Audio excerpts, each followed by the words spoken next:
Right from the start, we discover that 10 years ago portals opened on Earth bringing monsters, which led to the emergence of awakened ones. They became monster hunters, but that didn't happen to the protagonist. He was only good for being a punching bag. His name is Kang Jiang, and the only thing he feels is that he's a complete loser. At the Awakened Specialization High School, his main ability is exoskeleton manifestation, and even though he can use it successfully, he experiences abnormal pain every time. To make things worse, when his ability is deactivated, all that's left are ugly and disgusting scars. All because the school bullies like to attack him just to laugh at his bizarre appearance, while the teachers and the police can't do anything. Not when it comes to S-rank awakened students who receive special treatment from the government. The only reason Kang Jiang is still hanging on is his mother, who loves him unconditionally. Since his father passed away when he was only 5 years old, while the boy eats, his mother asks how school was. Lying, the protagonist says it was good, while thinking that once he graduates, he can become a hunter. He just needs to endure a little longer, because one day he'll at least become a C-rank hunter thanks to his ability. And even if the income is small, he'll be able to give his mother a better life, where they'll finally be happy. Looking at the calendar, the boy realizes his mother's birthday is coming up. But now that date doesn't matter anymore, since his mother is in the hospital in a vegetative state after being brutally beaten. The police said it was all an accident, but Kang knows it wasn't, and that the ones responsible are the same people who bully him at school. They went to his mother's restaurant on purpose, where she accidentally dropped one of their phones, nervous because they were hitting on her. The device's screen ended up breaking, and before she could pay for the damage, Tisu's abilities burst out in a fit of rage. Since Kang knows the guy well, he knows with all his strength that what happened wasn't a coincidence, let alone a moment of fury, but pure malice in its natural state. Opening the cake that was meant for his mother, the protagonist loses it. Meanwhile, a little farther away, one of the boys from the group of attackers asks another if things won't get ugly. If the woman they attacked ends up dying, the one responsible coming out of a portal with a creature then says nothing will happen since they're not only new, but also awakened. With a dark look, a guy even asks his friend if he thinks this is the first time he's beaten someone. Suddenly, Kang appears and asks why the young man did that.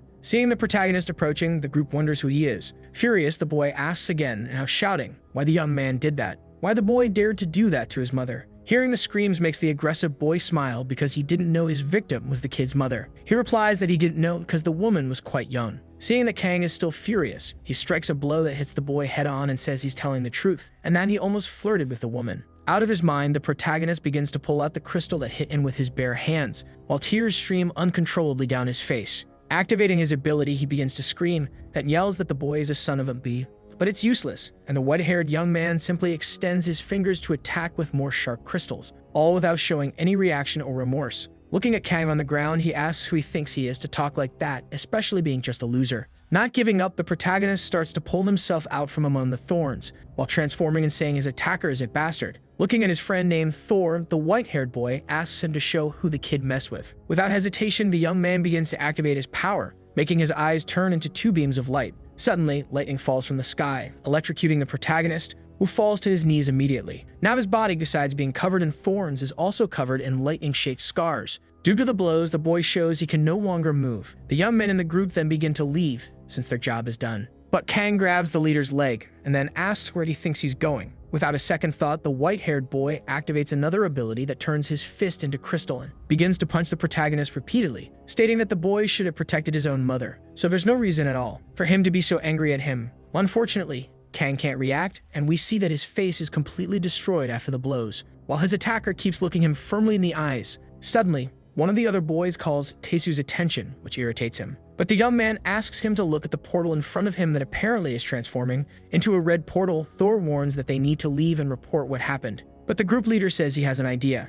Activating his ability, he aims at Kang and throws him into the portal without mercy. Screaming, the protagonist says that one day he will take them all down. The last thing his eyes see is the trio of boys coldly watching him, then turning their backs to walk away. Looking to the side, Taesu says he can't wait for the boy to try to come after him like he promised. Of course, if he manages to get out of there. Kang crashes into the ground hard, which causes his bones to break elsewhere. Someone comments on the phenomenon of the red portal, which prevents monsters from escaping. An older man says not much is known about this type of event, since whoever dared enter such a portal never came back alive to tell the story. We return to the protagonist, who is completely surrounded by monsters ready to feast. The creatures charge at him without hesitation. While Kang screams non-stop, his limbs are quickly destroyed and all that's left are his bones. Suddenly, we discover that those who enter a red portal end up turning into monsters. The protagonist's body begins to be rebuilt, surrounded by red lightning. All due to the mana that exists inside the place. Kang starts to get up slowly, and we can see that now one of his eyes is glowing green.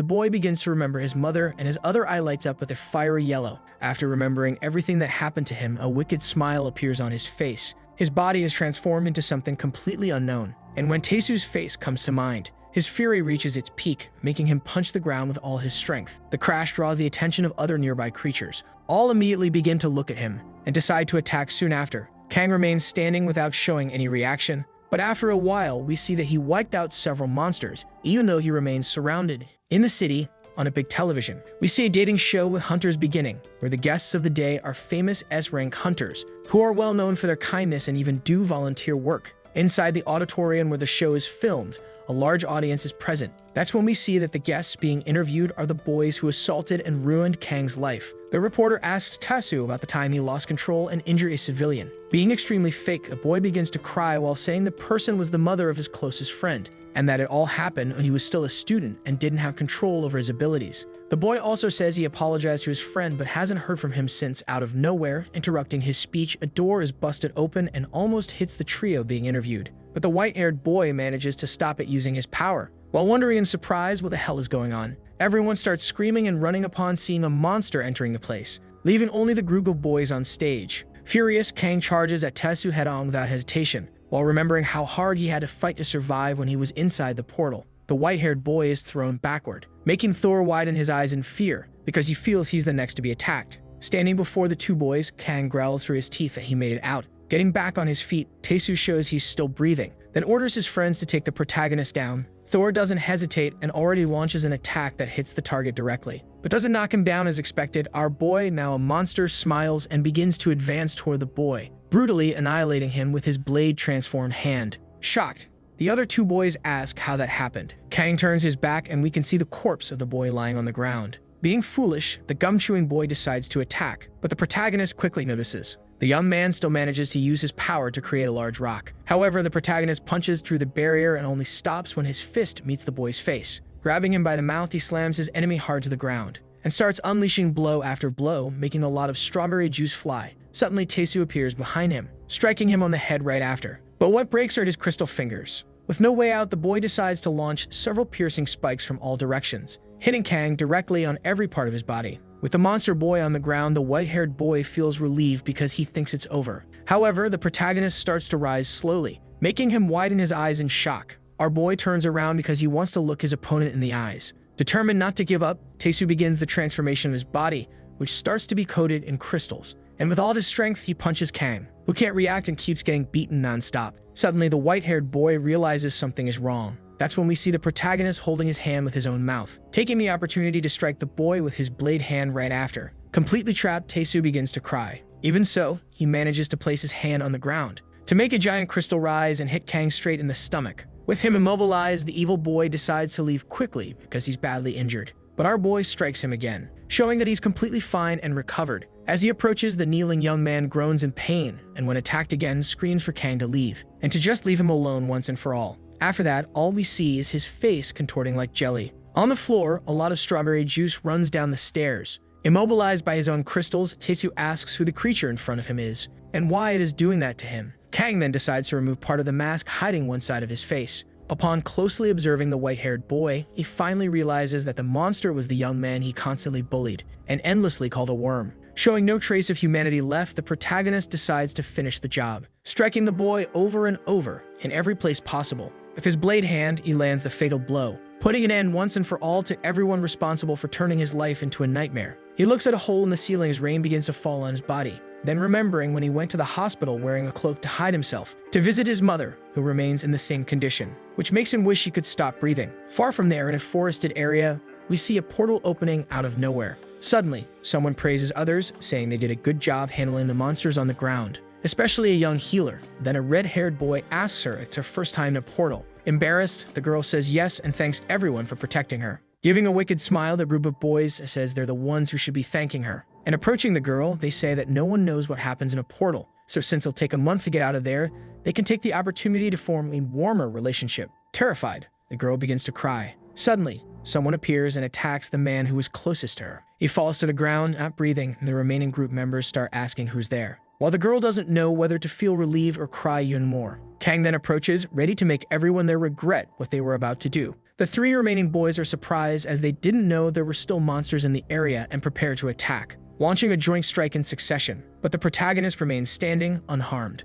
With his sword, one of the boys decides to attack again. But his weapon is destroyed in the blink of an eye, and the last thing he sees before dying are Kang's dark eyes. Now only two perverted boys are left, who stare at the protagonist wide-eyed in terror, because they never expected to face a monster that strong. But our boy decides to end things and eliminates the two in one swift move. Approaching the girl who was on the ground trembling, thinking her end has come, the young monster stops in front of her, showing he doesn't intend to do anything. Crying, the girl thanks him, but Kang attacks her without hesitation and drags her away. We return to the television studio where he is still on his knees while the rain falls on him. Suddenly someone appears and asks how Kang feels after completing his revenge. It is the head of the Hunter Association, Lee Yumin. Confused, the protagonist asks how she knows him, and she says she knows everyone who enters a red portal, then asks if it wasn't him who was in one 5 years ago. Furious, the boy charges at the woman, but Lee says she can revive his mother. Upon hearing this, Kang redirects his own strike, barely missing the woman by a hair. In disbelief, he asks what she's talking about, and she says she knows how to bring his mother out of the coma, since she's the only S-rank healer in the world. Intrigued, the protagonist asks how he can be sure he can trust her.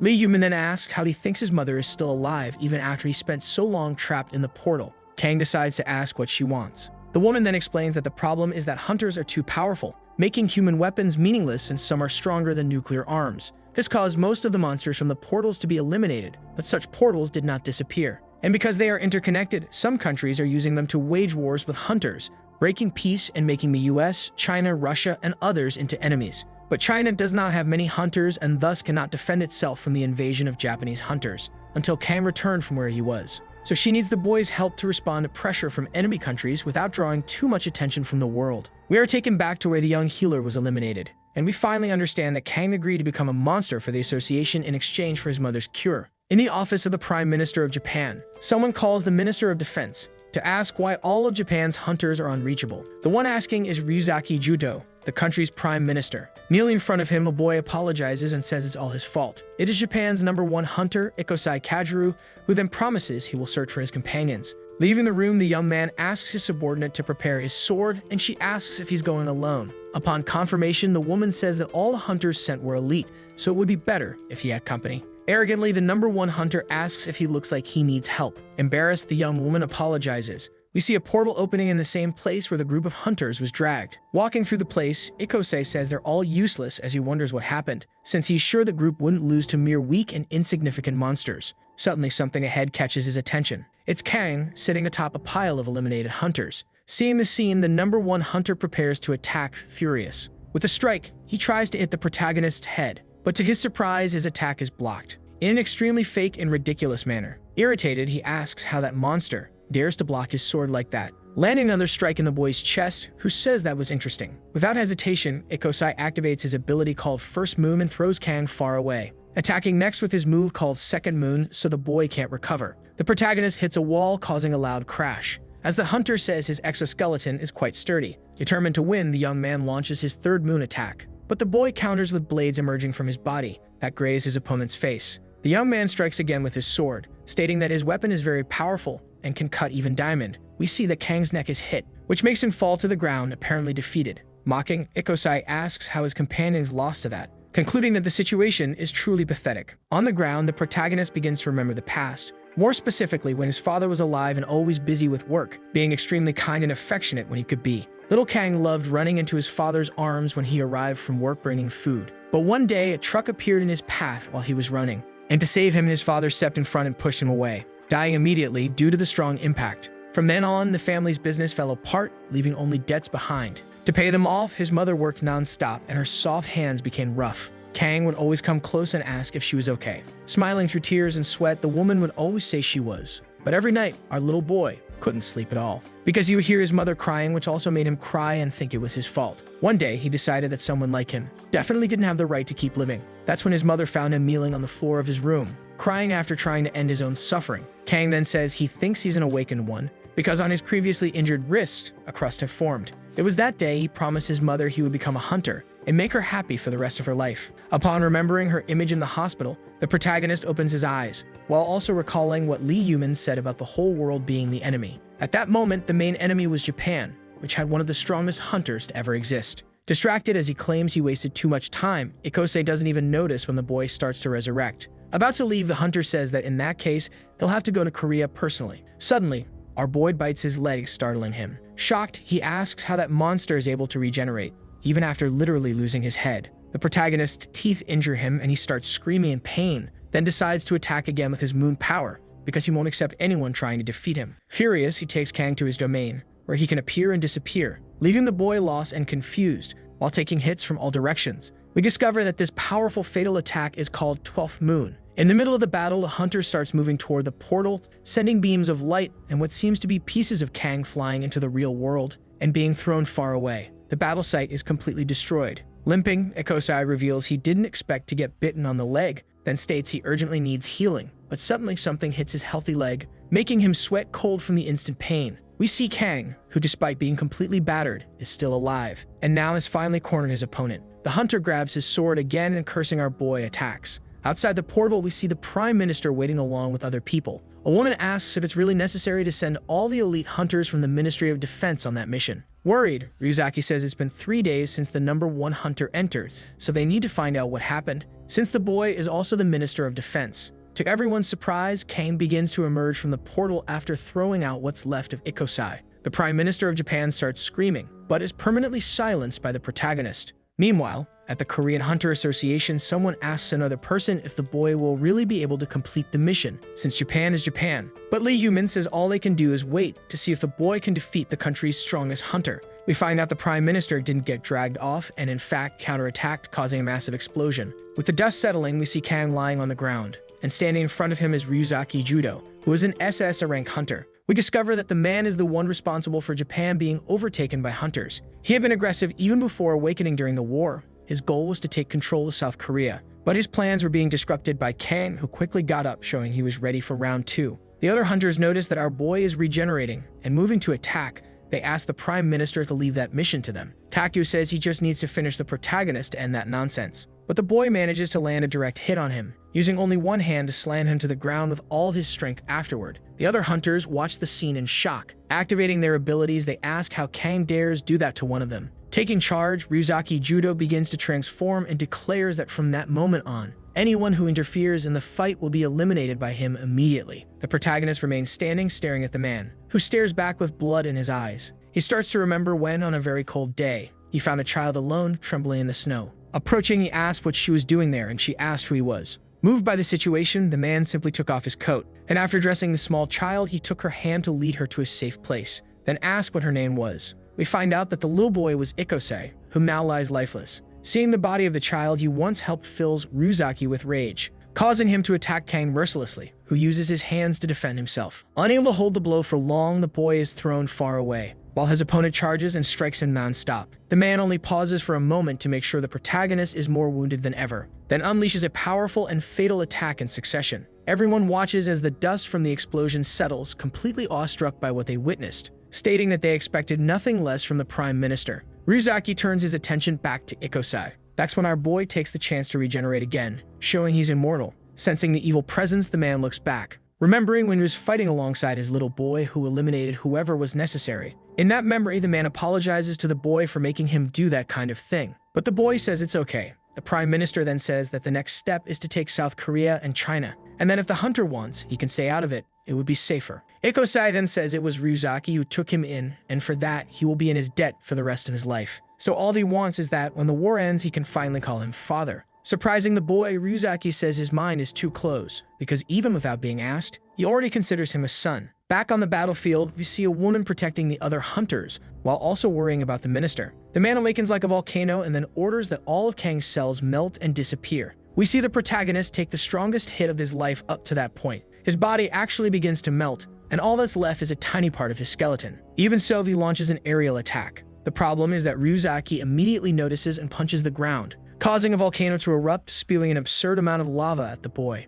Outside the battlefield, hunters ask the Prime Minister to dodge the attack. The strike lights up the entire city in shades of red. Standing in front of the volcano he created, the man remains completely unharmed. Inside, amid the lava, we see the poor protagonist, who still seems to be alive. The Prime Minister then calls Hanuman. She appears immediately and, following orders, removes her glove to unleash all of her power toward the lava in the volcano. which begins to turn to stone, burying Kang once and for all. Even so, we see that our boy is still alive and struggling to get out, while his opponent wishes for him to melt and disappear forever. We are taken to the headquarters of the Kim Kang Guild in South Korea, where a girl uses her power to resurrect someone. It is none other than Tebasu, who opens his eyes, showing he's back from the world of the dead. Back on the battlefield, Ryuzaki says only the minimum number of people should stay there. In the pit, we see that Kang managed to open a hole through the stone layer, but still realizes it's very hard to escape. While he struggles, he remembers that lava like that, inside a red portal, was something he experienced thousands and thousands of times. His body keeps sinking non-stop, and suddenly his hand simply breaks. The protagonist reveals that even with all the horrible experiences he had, the pain never gets easier to bear. He manages to flip upside down toward the exit, and supporting his foot, tries with all of his strength to break through. Outside, Hanum hears a noise. Turning around, she sees our boy crawling out of the lava with what's left of his body. Desperate, the woman calls Judo's attention, but the man merely tells her to take the hunters to a safe hiding spot. Transforming again, the Prime Minister throws himself into the volcano and immediately lands a hit on Kang, while his ally watches from above, visibly worried. Hanum begins to recall the past, when the man returned from a battle, and she asked if he wasn't overexerting himself, since magma regeneration is not omnipotent. However, the Prime Minister simply says that among the 4 hunter nations, USA, China, Russia, and Japan, his country is the weakest, so if they can't take South Korea, the only thing left will be death. The woman approaches and says that even so, many of their hunters will go down. Ryuzaki then says that in that case, he'll have to fight even more, even if his body is completely destroyed, since protecting his country is his only priority. The protagonist is thrown far away by the blow he receives. Without even giving him time to breathe, the man charges again, causing another massive explosion. We can see that he tried to punch the boy, but only hit the wall. Kang managed to dodge, and with consecutive attacks, created a safe distance. The man then turns and launches a lava strike. Our boy tries to use his hands to defend himself, but his arms are left behind and his body is blown away. Ryuzaki leaps into the air and prepares to deliver a fatal blow. The man begins to descend with all his fury, leaving the boy wide-eyed. Another spectacular volcanic eruption occurs. A little farther away, Hanum tells the hunters that the Prime Minister ordered everyone to retreat, but she will stay. Suddenly, someone apologizes. Kneeling, the hunters say that all of them have received great help from the Prime Minister, so they will protect him to the end. That's when we discover that the woman is actually Ryuzaki's wife. Meanwhile, inside the volcano, the battle continues even within the lava, where the Prime Minister is now completely submerged. At the edge of the crater, the hunters observe. The protagonist, or rather what's left of him, continues to take a beating and is tossed around. Suddenly, we see him emerge from the liquid flames, immediately attacking the Prime Minister's wife without hesitation. She manages to remove her glove and use her power, which begins to freeze our boy while he drags her into the volcano. Seeing the scene, Ryuzaki starts screaming in desperation. All the other hunters join the battle, hoping to prevent the worst. Kang looks at his hostage and she realizes her end has come. But her husband deactivates almost all of his power and manages to stop her from falling while shielding her from the boy's blow with his hand. Even with almost his entire body frozen, the protagonist still manages to strike his opponent with a clean hit on a second attempt. The hunters approach, giving everything they've got, and we can see that Kang, while hitting the Prime Minister, nearly struck his wife's hand. But she managed to use her power. The protagonist's frozen body shatters and falls into the lava completely. The hunters reach the ground and ask if Hanum is okay. But the woman, with tears in her eyes, realizes she accidentally froze Ryuzaki's head as well. Everyone looks at the scene, shocked. But the time to grieve doesn't last long. Kang resurfaces, fully regenerated and unfrozen, charging with all his fury. The last thing the Prime Minister's wife sees is a massive creature full of red eyes. Suddenly, as she opens her eyes again, she sees her husband, who asks if she's awake. Desperately hugging him, Hanum says she got a nightmare. Ryuzaki then says it's okay, calming her. She kisses him with all her love, but out of nowhere, her husband appears frozen again, which makes her snap out of her unconsciousness. We see that the protagonist has defeated all the hunters one by one and only she remains. Catching her by surprise, the boy turns his back to leave. In desperation, Hanum activates her power and places her hands over her own face, freezing herself in front of her deceased husband. In the midst of that sea of lava and lost lives, with the mission complete, Kang realizes it's time to leave and steps into a portal without looking back. We return to the Kim Kang Guild headquarters, where Taesu stands in front of a pile of mana stones while his savior tells him he can't exert himself any further, since he's the only one with mana left and was brought back with great difficulty, unlike his friends. The young man says he knows as his allies barely had any mana. The woman then asks why he wants to do this. In a dark tone, Taesu says it's because the kid he used to hang out with when they were younger escaped the red portal and killed him, so he urgently needs to get revenge. We find out that the young man has become the guild master. His ally asks if he's listening, and while transforming, the boy says yes, then asks her to release the seal. After some time, we see the young woman sweating and out of breath. She then informs Taesu that the seal has been broken. As guildmaster, he asks her to gather all the group members immediately. Elsewhere, with everyone present, a man bows to the young man and says he is at his service. It is Han Kyung-chin, leader of the intelligence team, who reports that Kang entered a portal after the massacre in Japan. Getting straight to the point, the white-haired young man orders his subordinates to eliminate the boy. The man says he was already expecting the order and that the entire intelligence team swears on their lives they will be very useful. But Taesu attacks Ham with all his strength and eliminates the man with a single blow in front of everyone. Tears fall from the young man's eyes as he begins to scream, saying that the man was initially the vice president of the Korean Association, but since he absorbed the association 3 years ago, Ham was able to dominate Korea. The boy begins to attack another member of the group, then states that the intelligence team leader's ability was S-rank telekinesis. The boy who was attacked explodes like a bomb, and his strawberry juice hits his colleagues. We go back to moments earlier when the young woman asked Taesu if his seals really should be removed, since his ability is cursed. Now the boy is free from what bound him, and attacking one by one, he says everyone there will be useful. But in his way, what's left of the 1,528 members starts to run, hoping to save their lives, but Taesu, completely insane, manages to eliminate them all, absorbing all their abilities. Still alive, the young woman asks if he's okay. The boy replies that he's not because Kang annihilated the SSS-rank Prime Minister, so his power is still not complete. Sitting on the pile of his own guild's members, he promises that he will end the protagonist, and his next stop is in Russia. Far away, we see a portal opening. The protagonist emerges from it and is received by Lee Yumin. In the association building, the woman says she will begin the healing process. The boy's mother, since her S-rank healing, restores damaged cells one by one using her mana. Lee says the process will take a good amount of time, but will definitely save the woman. Joking as she leaves the room, she says that if she does it every day, the boy's mother will wake up next week. She collapses while Kang shows no reaction. He simply turns and asks why the woman is going so far if it's costing an absurd amount of mana. The woman grabs his hand, then says that she's doing it because he needs to survive. The gesture ends up irritating Kang, who violently pulls his hand away from hers. Exhausted, Lee Yumin says she already expected that because she knows that his beastification progressed while he was inside the red portal. We find out that ever since the portal first appeared 15 years ago, all the other portals slowly started to become like it. But ever since he managed to escape, that change began accelerating, turning all the portals in the world into red portals. That way, the mana flow coming from such portals is giving strength to Kang. The one explains that in terms of mana flow, if a normal portal is a hole, a red portal is a passage, which is connected to somewhere and from which something is emerging. And that something is looking for the boy. We're taken to a portal and see monsters seemingly fleeing in desperation. The city is in chaos with portals emerging everywhere. Desperate civilians run frantically, while asking what those creatures are. In the office of the President of the Republic of Korea, someone shouts, asking what's going on, and why the Kim Kang Guild isn't responding to them. The other man in the room says it's because the guild was annihilated. Not knowing what to do, he asks the minister if they shouldn't ask for help from other countries. But he says no, then orders the man to declare martial law even if the military is ineffective, because only the guild could handle this. His subordinate then says they also have other hunters. That's when we are introduced to the two guild called Dosa Guild, whose members are John Woojin and Kang Si-hee, both A rank. The 3 guild called Vinyl Guild, whose members are Vinylman and S per woman, also A rank. And the 4 guild called Yang Hak Guild, whose members are Yang Hak and Mam Junyoung, both A rank. They were all fighting the monsters, but were completely annihilated. Watching the scene, Kang wonders if all of this is really because of him. Without replying to Lee Yumin, he only asks what the young man intends to do now. Meanwhile, outside, a young woman is screaming for help. Taking action, our boy jumps in front to save her. He then remembers when he died inside the portal and the mana inside tried to turn him into a monster, and he almost didn't make it. But for enduring it, he gained an abnormal regeneration ability as a result.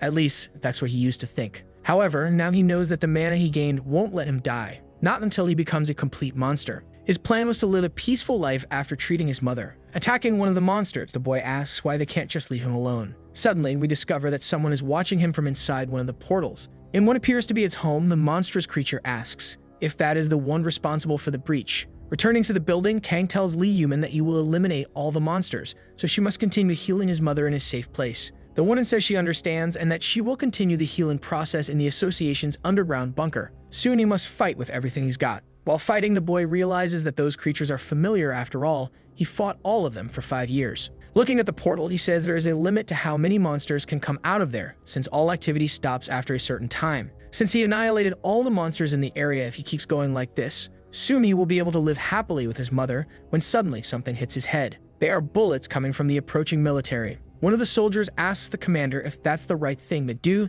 since the boy helped with their job. But the leader says it doesn't matter since he is the cause of everything that's happening there and therefore must be restrained until the hunters arrive. Following orders, several cannons begin to fire in the protagonist's direction. Our boy starts trying to protect himself while being shot at. Without much strength, he tries to head toward the portal to escape. Then he remembers Lee Yuman's advice, who said that now that the red portal is open, it will be difficult to suppress his transformation into a monster. We discover that instead of running away, Kang wiped out the entire army, even without understanding how he did it. Going back in time, he remembers when he used to get beaten at school. One day, what seemed to be a friend of his approached, asking why Taesu's group always messes with him. Our boy then tells the blonde guy to be careful and pretend he doesn't know him at school so he won't get attacked too. Out of nowhere, the young man grabs his shirt tightly and asks if he's gone crazy, then chooses to just walk away. That was Kang's childhood friend, who one day gave up on their friendship and left. Or at least that's what he thought. To his surprise, the boy was actually collecting evidence through his ability to record everything he saw with his right eye. Then he sent the evidence to the police, the education department, and the media.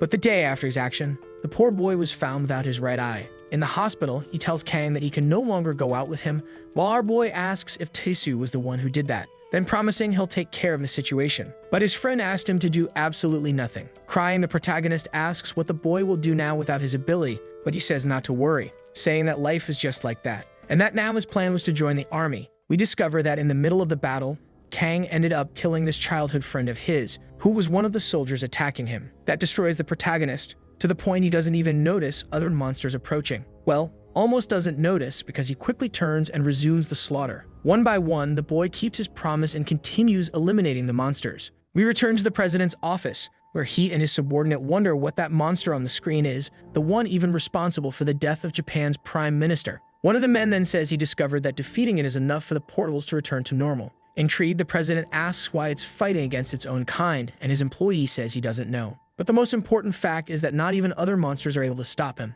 Besides the fact that other red portals are spreading abroad, so there's no time to wait. The president asks about the other hunters, but the man says they're all gone. With no other option, the old man then asks him to contact the international hunters. We see these hunters arriving heavily armed. One of them is China's #1, Lun Zhuguang, SSS rank, who says this is going to be interesting. Meanwhile, in Russia, Vladimir Ruzana, the #1 hunter in the country, also SS rank, gets irritated for being summoned. A hunter from the United States says he can hear the screams of those who suffer. That's why he needs to go where they need his help. A man tries to stop him, but the hunter declares that from that moment on, the war between them and Russia is officially over. Purple wings appear on the man's back. Using his power, Stephen Lucas, #1 in the USA, SSS rank, says it's time to go to Korea. Kang Ji-young spent 5 years inside the blood portal. There was no food or water. Everything was precarious. And to survive, the only thing he could do was fight. Besides, all of that was extremely exhausting. He always lost consciousness and something would change. And every time he remembered her. His mother in a vegetative state.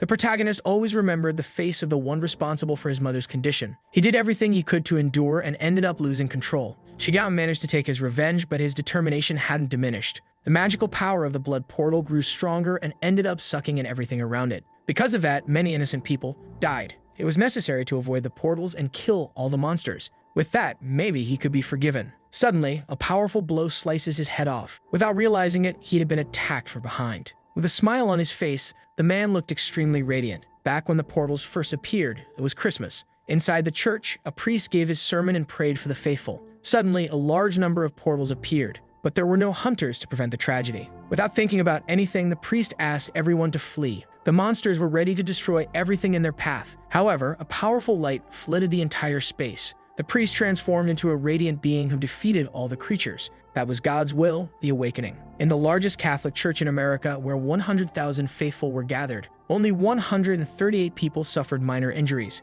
and the death toll was 0. That was the world's first SS rank awakened, considered a hero who saved America. When Kang Ji-young was young, he felt deep respect for him. After all, that man was a hero. The #1 hunter in the United States, Stephen Lucas. Even so, he couldn't understand what that man was doing in front of him. With one strike, he had the power to defeat Kang Ji-young. Lucas considered that boy the very demon. As his body was being reconstructed, he realized it wouldn't be an easy fight. Lucas was there because of the protagonist and was willing to defeat him. Joining his hands, he begins to pray for the soul of the monster. Without understanding anything, Ji-young feels his body being pulled. The blood portal was calling him back. Among the awakened hunters, it was possible to communicate with him regardless of language. That's why Kang Ji-young was sure the powerful one would understand his situation. The protagonist explains that he is not a demon and asks the great Lucas to listen to his story. After telling everything that had happened, the hunter seems to understand the boy's side. Suddenly, he hugs him, thinking about how hard his life must have been. When asked, Kang Ji-young introduces himself. Stephen Lucas says he likes people who fight to survive. However, today there were many people he ended up killing.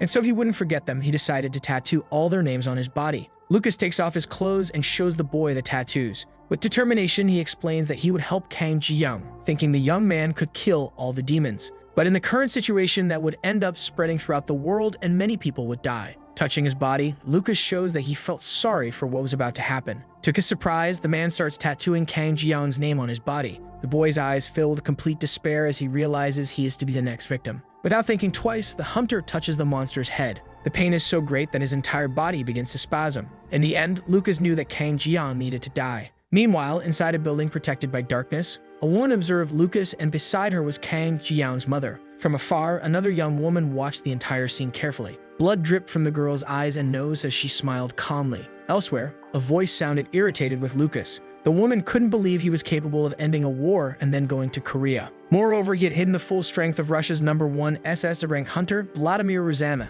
The officer reported an 80% loss of firepower, making it impossible to maintain the front line. If things continued that way, the hunters would invade. The queen considers using the Arctic beast against that demon, but it wouldn't be possible. Suddenly, a man sneaks into the castle. Han Tae-soo appears, claiming he could capture the monster for the queen without much trouble. The demonic Arctic beast was the first to be classified as SS rank. As soon as it appeared, the Russian base in the Arctic was crushed. The Russian government sent various troops, but even so, nothing worked. Then they placed their hopes on a nuclear bomb. Even with a massive explosion, the demon survived. Northern Russia became contaminated and turned into the demon's territory. That's why Russia tried to recover resources by declaring war on the United States. At that moment, the man arrived at the castle intending to help the queen. Smiling, he introduces himself as an S-rank hunter from Korea. However, Vladimir begins to laugh at the situation, thinking it's all ridiculous. To her, a mere S-rank hunter wouldn't be enough to defeat that demon. As a provocation, the queen asks if he wishes to die. Suddenly, cracks spread across the castle floor. Han Tae-soo states that the only reason for his appearance was that demon. Moreover, he was aware that Russia had lost to the United States. That's why he was completely undeterred in that mission. Curiously, the queen asks if he could withstand the radiation of those lands, even knowing that a shield wouldn't work in that region. Noticing the boy's transformation, her eyes become completely astonished. Han Tae-soo begins to display all of his powers, creating a sharp contrast. Shrugging, she decides to offer 30% of the magic stone located in the Arctic if he defeats the demon. Tae-soo asks the queen to wait beside Yeju while he heads out determined to defeat the creature. Hunter Lucas asks forgiveness from Kang Ji-young, stating that he must die. The intense pain spreads throughout his body. Lucas was determined to defeat that threat to the world. Shortly after, the only remaining part of the protagonist's body was his eye. As he reconstituted himself, the monster realized that fighting the hunter was too much even for him. Despite everything, he knew he had to do something to defend himself. Stealthily, he approaches the man and manages to land a blow on his face. But Lucas's power is so great that he surrounds his body with the exoskeleton, ready to destroy it. While embracing him, he asks the boy to release his anger onto him. His goal was to at least ease some of his pain. Lucas was sure the boy would not be able to regenerate forever, but he would continue giving him a painless death. Kang Ji-young's ability is the manifestation of the exoskeleton. He could keep covering his skin with it, but the pain was terrible. Everything inside him hurt in a terrifying way. The boy felt every part of his body aching as if something was exploding. However, his revenge had given him some hope. The problem was that whenever his regeneration was complete, Lucas attacked at the same moment. At that moment, he realized the pain was reaching its limit. Countless times, Lucas had been able to defeat him whenever his body was rebuilt. All of that was surpassing the limit. At the school specialized for awakened ones who would create the new world with new abilities, everything seemed fine. Sitting in a chair, Kang Ji-young was watching a video of Lucas. The boy beside him considered that Hunter's ability is incredible. Curiously, he asked what the student's ability was. Raising his hand, the young man showed that he could manifest the exoskeleton. Suddenly, his body is quickly slammed to the ground. Han Tae-soo considered that ability to be something extremely disgusting. However, the protagonist didn't want it to be something disgusting. The memories kept flooding his mind as he reflected on all the suffering throughout his life. At that moment, he was tired of all the humiliation. In the end, he believed Lucas was right in his words. If he lived, more people would end up dead, but if he died, his mother could live. His mother's life was something important to him, far more than enough. With a smile on his face, he tells Lucas to go to hell. Suddenly, he drives his claws into the hunter's body. The portals keep appearing all over the city. The battle between the two was intense and powerful. Suddenly, a massive explosion engulfs the entire area. creating an atmosphere of tension. Lucas realizes he's wounded when something starts dripping from his body. A drone flies overhead, capturing the best images of the fight. The population was watching everything that was happening through a big screen. In the middle of the crowd, a child prayed, asking for her father's protection. The explosion is so strong that it hits a building in the middle of the city. Completely desperate, the girl tries to convince the president to take it easier. If she kept pushing herself so hard, she would end up suffering serious consequences. Due to all of her effort, the woman falls to the ground after finishing the work. At that moment, she reports that she was able to fully heal the woman. Slowly, Kang Ji-yeon's mother opens her eyes. In Russia, a person was reflecting alone. Apparently, they couldn't believe that the protagonist was fighting against Lucas. Tae-soo seemed fully committed to the situation as he was ready to face the Arctic demon. The blood portals kept appearing everywhere. Kang Ji-yeon seemed determined to end the hunter's life. At that moment, the man realized that all that evil power was extremely irritating. Without thinking twice, he launches a new attack. But the protagonist activates his exoskeleton, ready to be used. With a powerful blow, he finishes his opponent quickly. Lucas believes the world would be a better place if people listened to each other, and he was the type who listened to everyone. The fight between the two continued at full intensity with powerful punches. Kang Ji-yeon has his face wounded by the man, who quickly flies off with his wings. Meanwhile, the monster seemed completely defeated as he lost his balance. When controlled by Lucas, he used his hands to split himself in half. The hunter says that after gaining that power, he began to hear a certain sound. The hunger, pain, disease, and the voices of those who suffer. Those who seek salvation, all of them were heard by the man. And thanks to God, he was able to hear hope, peace, happiness, voices of gratitude from all those who had been saved, which was something extremely beautiful. Moreover, it was a very clear sound. With his giant hands, he defeats Kang Ji-yeon again. And with each full regeneration, Lucas was there for the next blow. The monster seemed determined to put an end to all that suffering. That's why he tried to fight with all of his strength. Meanwhile, Lucas realized that there was only one way to emerge victorious. After touching his enemy's face with his finger, he kneels on the ground and prepares his body for a new attack. With his determined gaze, he realized he was being tested by his faith, and countless times in a row, the boy resurrected and returned to the fight. While praying in silence, he controlled Kang Ji-yeon's body, and the protagonist once again felt all the pain reverberating through his body. Everything was extreme and hurt in every way and manner, yet always became something astonishing. Moreover, it was a warm sensation. At that moment, he begins to reflect on respect and faith, but he didn't care about any of that or anyone. His body disappears completely, giving way to a cross. People prayed for Lucas so that he could defend the city. During his fight, Tae-soo realizes that facing the Arctic demon was difficult, but the demonic beast, compared to that American dog, was nothing. And if he couldn't kill that thing, he wouldn't be able to kill his opponent.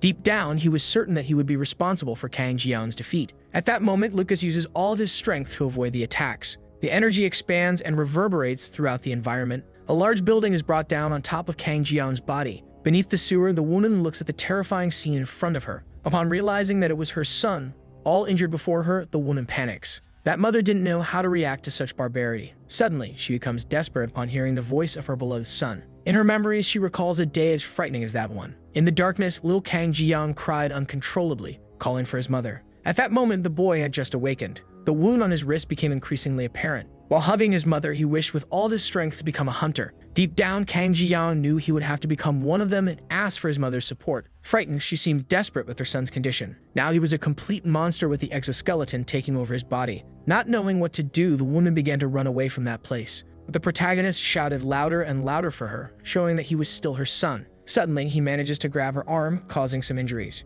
Shortly after, his mother is knocked to the ground. Her gaze is pure fear at the scene before her. Kang Ji-yeon tried in every way to show that he was still the same person. In a state of despair, the woman tried to push the creature away. Due to the powerful blow, his eye pops out of his face. Meanwhile, a man arrives at the scene and observes everything closely. Curiously, he questions whether the story about the warrior's mother was a lie. Realizing it was all blasphemy, he charges with a book against the protagonist. But Kang Ji-yeon is much more agile and manages to extinguish the threat with a single strike. The man's head rolls through the sewer, releasing a strange essence. On the other side, the creature tries in every possible way to communicate with his mother, but she doesn't respond. Something that was inside the dead man now begins to occupy the protagonist's body. Thus, he advances toward his own mother, blood splattering everywhere. At that moment, the man realizes he has taken over a very good body. A girl with ear piercings says she likes strong men and hates weak ones. However, she harbored hatred for all men who didn't accept their mistakes. Even so, she was completely in love with Lucas. Her obsession was so great that she had images of him spread all over the room. Lucas was the only one she truly wanted. That's how her ability awakened. An ability to become someone else, stealing identities and lives. In the end, she knew she was capable of having everything she wanted. and a strong man like Lucas was the best thing. Suddenly, she realizes she is having contact with the boy's memories. Kang Ji-young woke up alone in bed looking for his mother. One day, the woman ran away without leaving a trace or looking back. In the middle of the rain, she ran quickly away from her son. When trying to reach her, the boy fell down the stairs and got hurt. The exoskeleton had already awakened in his body, making his appearance increasingly strange. But his mother was not able to stay by his side and left him completely alone. Kang Ji-young cried for a long time under the heavy rain. Abandoned on the ground, the child realized he was alone in the world, becoming more and more desperate as he thought about the sudden departure of the person he loved the most. Kang Ji-young couldn't understand the reason for that abandonment. Maybe it was because of his father's death, or because of his ability, which was something extremely disgusting. The likely reason was that the boy was a monster. Suddenly, the exoskeleton starts reverberating through his body, causing intense pain. Under the rain, the child screamed in despair. Angrily, his hand held something sharp, ready to hurt himself. Shortly after, he makes a cut on his body, splashing blood on his face. The storm grew stronger and stronger as a voice called out to Ji-young. His mother had returned, looking completely regretful. Immediately, the child apologizes to the woman, saying he was completely wrong. The scales kept coming back even though he tried to tear them off by force. Tears streamed down the woman's face as she witnessed that scene. She hugs her son, asking for forgiveness for her actions and claiming to be the one to blame for everything. Meanwhile, the woman was enjoying the young man's memories, realizing all his madness. However, she didn't seem concerned since that body now belonged to her. In Kang Ji-young's skin, she bounced around from one side to the other. But something began to go terribly wrong, with the sensations turning into intense pain. At that moment, Kang Ji-young seemed to be fighting to regain control of his body. The exoskeleton was piercing all the girl's organs, twisting her muscles and intestines. Her only chance was to end everything and force the man to return. The pain reverberated through her entire body. She couldn't get rid of anything. Gradually, the woman began to realize that the warrior was holding on tight. Kang Ji-young seems to gain control and expels the intruder as quickly as possible. The monster begins to contort as if it were about to break in half. Soon after, something strange exits his body. Completely desperate, the girl pleads for calm, assuming he was going to kill her. But the protagonist had no intention of letting her go, so he split her body in two. After defeating his enemy, he ran into his mother's arms, and a powerful energy appeared on the body of the dead warrior. A priest asked everyone to leave through the door, prioritizing the faithful over himself. Inside the church, a terrible monster had just crossed the portal. Suddenly, a light illuminates the entire space. New memories revisit the powerful warrior, reminding him of his life. As he remembers everything he has lived through, tears fall down his face. Kneeling on the ground, he sighs as he reflects on the situation. Piecing everything together, he begins to be certain of a few facts. In the end, that could only represent his own destiny. His body becomes smaller and smaller, like a grain of sand in the middle of the desert. Therefore, the best thing to do would be to accept his destiny with gratitude. The light becomes increasingly powerful and strong. Shortly after, the man appears with his mighty wings. That situation catches Kang Ji-young's attention, who seems intrigued. In front of him, Lucas has a divine aura, almost like an angel, and he was willing to endure all the trials given by his god. His first action was to give the monster a warm hug. To give that person so much pain and hardship was something extremely cruel. Soon after, the protagonist appears human once again, losing his exoskeleton. A hole opens in the ground, bringing a powerful monster to the surface. But the light once again passes through the entire environment like a beam. Quickly, the monster's body is split in two. The city is completely overrun by strange creatures of various sizes and shapes. The portals begin to open, bringing forth massive threats. Meanwhile, Kang Ji-young is carried to the top of a building. The angel leaves him alone and flies through the sky with his gigantic wings. Without understanding what is happening, the protagonist continues to watch everything around him. Suddenly, the man begins his transformation and reappears riding a horse to defeat his enemies. Countless warriors arrive for battle against the evil forces, willing to protect everyone with their lives. Tension spreads through the atmosphere, reverberating complete chaos across the environment. Mounted on their horses, the knights use all their strength to defeat their adversaries. Kang Ji-young continues watching the entire war unfold before him. The destruction is so great that it takes over the planet, spreading ash and smoke everywhere. Despair runs through the minds of all the inhabitants who seem to pray for help. In front of a church, a child stands beside his father. Suddenly, he begs the man not to pray that day. His eyes fill with tears as he tries to hold his father by the shirt. One way or another, one day, parents end up having to leave their children. And when that happens, the child must hold on. The man with wings tells Kang Ji-young that a very heavy fate still awaits him, and he will feel much more pain than he has felt until now. That would be a horrible and cruel sensation, but it was entirely necessary. As his face is being destroyed, the knight asks him to keep his faith until the end. The divinity had shed many tears in recent years. Inside a hospital, father and son pray for a woman. Apparently, the sick woman was the mother of the small child, and they were slowly saying goodbye. Those tears shed meant many things throughout his life. The child grew up without his mother, and shortly after, also lost his father. Han Tae-soo wore a powerful smile representing everything inside him.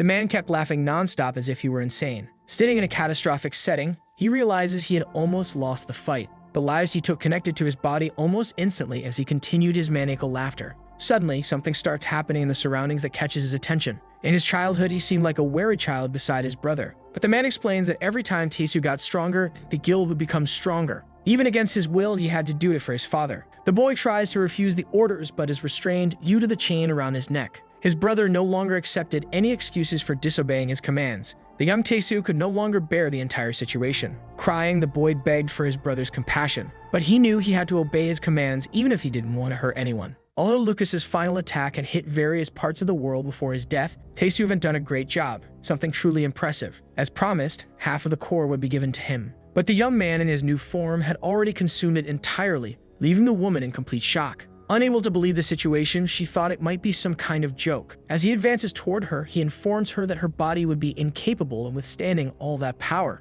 With a small movement, she defends herself from the threat. Taesu claims he did that because he had the goal of killing a certain someone. Suddenly, he appears beside the sovereign, ready to end her life. But the woman is extremely powerful and escapes danger once again. Surprisingly, she reveals that she was able to increase her power by at least tenfold. That's why she couldn't believe that Taesu had been selfish enough to consume the core for such a trivial reason. Realizing his motivation, she offers him the chance to fight for Russia. At that moment, parts of the warrior enter into conflict. Shortly after, his clones are destroyed, blood gushing everywhere. Beside the throne, the girl watched the scene with shock and terror. Noticing that the queen would not comply with her wishes, she decided to resort to another kind of threat. Taesu throws the girl away using all his powers. Realizing the kind of danger she was facing, the sovereign prepares to eliminate the young man. Sitting on the floor, she now didn't know how to defend herself from the imminent danger. But Taesu places his body as a form of protection. Within himself, all his identities seemed to clash. Those were the people he had defeated and absorbed. Their memories conflicted, bringing back moments from his life. Meanwhile,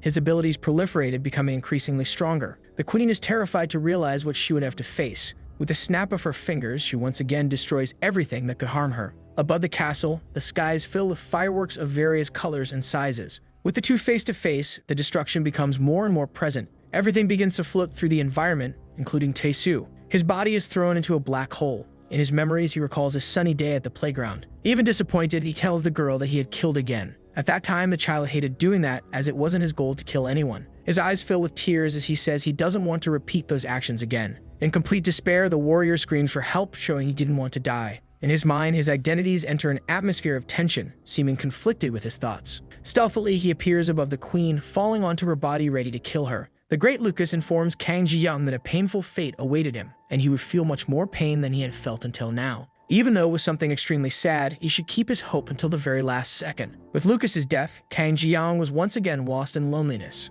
Tears fell from his face as he thought about the man's end. Desperate, the protagonist seemed not to understand what the angel was talking about. As he gets up, he reflects on the terrible and painful destiny. However, now that he was human again, he could live with his mother as if nothing had ever happened. Suddenly, a mysterious warrior appears and crushes Kang Ji-young. The man seems confused as he checks whether he had been warned of something strange. In the office of the Russian president, executives discuss the existence of a monster resistant to nuclear explosions. At that moment, the chief realized they were lost. Russia's Minister of Defense, Vladimir Rossana, believed that with the necessary magical capability, it would be possible to defeat it. The man reports that the remaining bombs were fired at the rest of the world, and now they couldn't do anything else. Thus, the only destiny would be death. Vladimir Rossana flies through the skies to discover the real situation. The final destination of those bombs was Earth, but the minister was willing to reverse the situation. Using all of her powers, she tries to change the missile's trajectory. Suddenly, the environment is taken over by a massive explosion. The chief cannot believe what just happened. Meanwhile, the minister returns to Earth with injuries all over her face.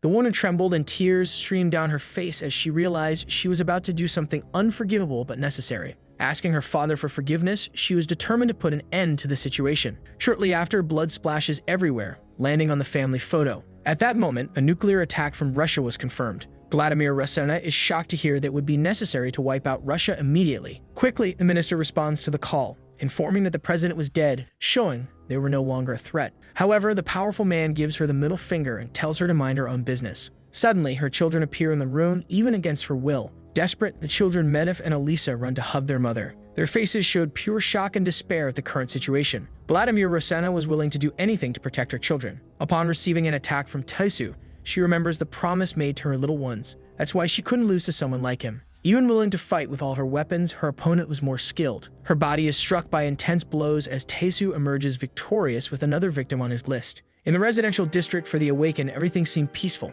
An elderly woman told the children that the hunters sent to the United States would return soon. Even if they weren't needed, the two were also expendable and could help in the war. Suddenly, the room is flooded with blood. The situation in the district turns into complete chaos. Lost, the little girl doesn't know what to do after everything she just witnessed. Han Tae-soo quickly appears in front of you like a ghost. The child's gaze is one of pure despair due to all the destruction. The lines on the man become increasingly present, indicating all his victims. Shortly after, he turns his back and walks away, deciding not to take the girl's life. He slowly distances himself, leaving the girl scared and alone. However, he turns his body and shows that he had changed his mind, ending the child's life. Kang Ji-young begins to rise from the ashes as if nothing had happened. The warrior kicks his body with one of his feet, but the protagonist manages to grab onto the edge of the balcony. While being reconstructed, a monster calls for his mother. Without wasting time, the warrior crushes his body again. Kang Ji-young begins to resurrect every time he dies, and the opponent was there every time, enjoying that kind of fun. To him, everything seemed like a simple game, as if they were on a summer night with the sound of cicadas made by him.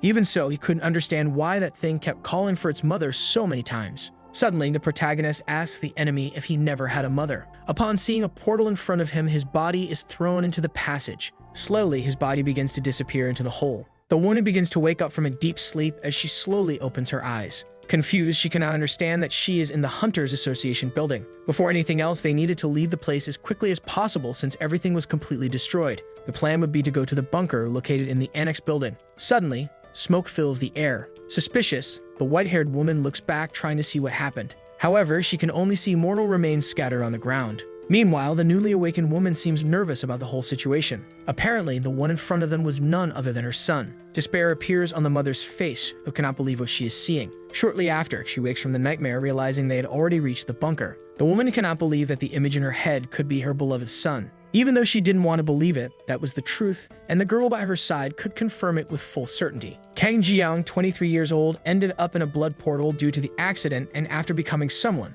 escaped. Afterward, he fought with various hunters around the world while dealing with the rampant opening of different portals. Holding the woman's hand, the girl says that all her actions were for her. Blood begins to spurt across the tiles as a voice calls for his mother. All of it closely resembled a game. It seemed like they were in a summer night with the sound of cicadas made by him. The man beside him couldn't understand why that thing kept calling for its mother. Upon noticing his thoughts, the aberration asks if the man never had one. Without thinking twice, he kicks him in the rear. The portal closes as it sucks the body in like food. Suddenly, the boy is transported to his past when he was just a child. Upon waking up, he realizes he is in a familiar place, his home. At that moment, he wonders if he was able to return to the past. Seeing a figure on the balcony, he thinks it's his beloved mother and runs to call her. The boy seemed very happy to say that he managed to come back, but the woman still had her back turned. As she turns, her face is terribly catastrophic, sending chills down anyone's spine. Inside the portal, the protagonist tries to hold on to the edges and wanders from side to side. His screams are intense and frightening due to the terrible situation he is in.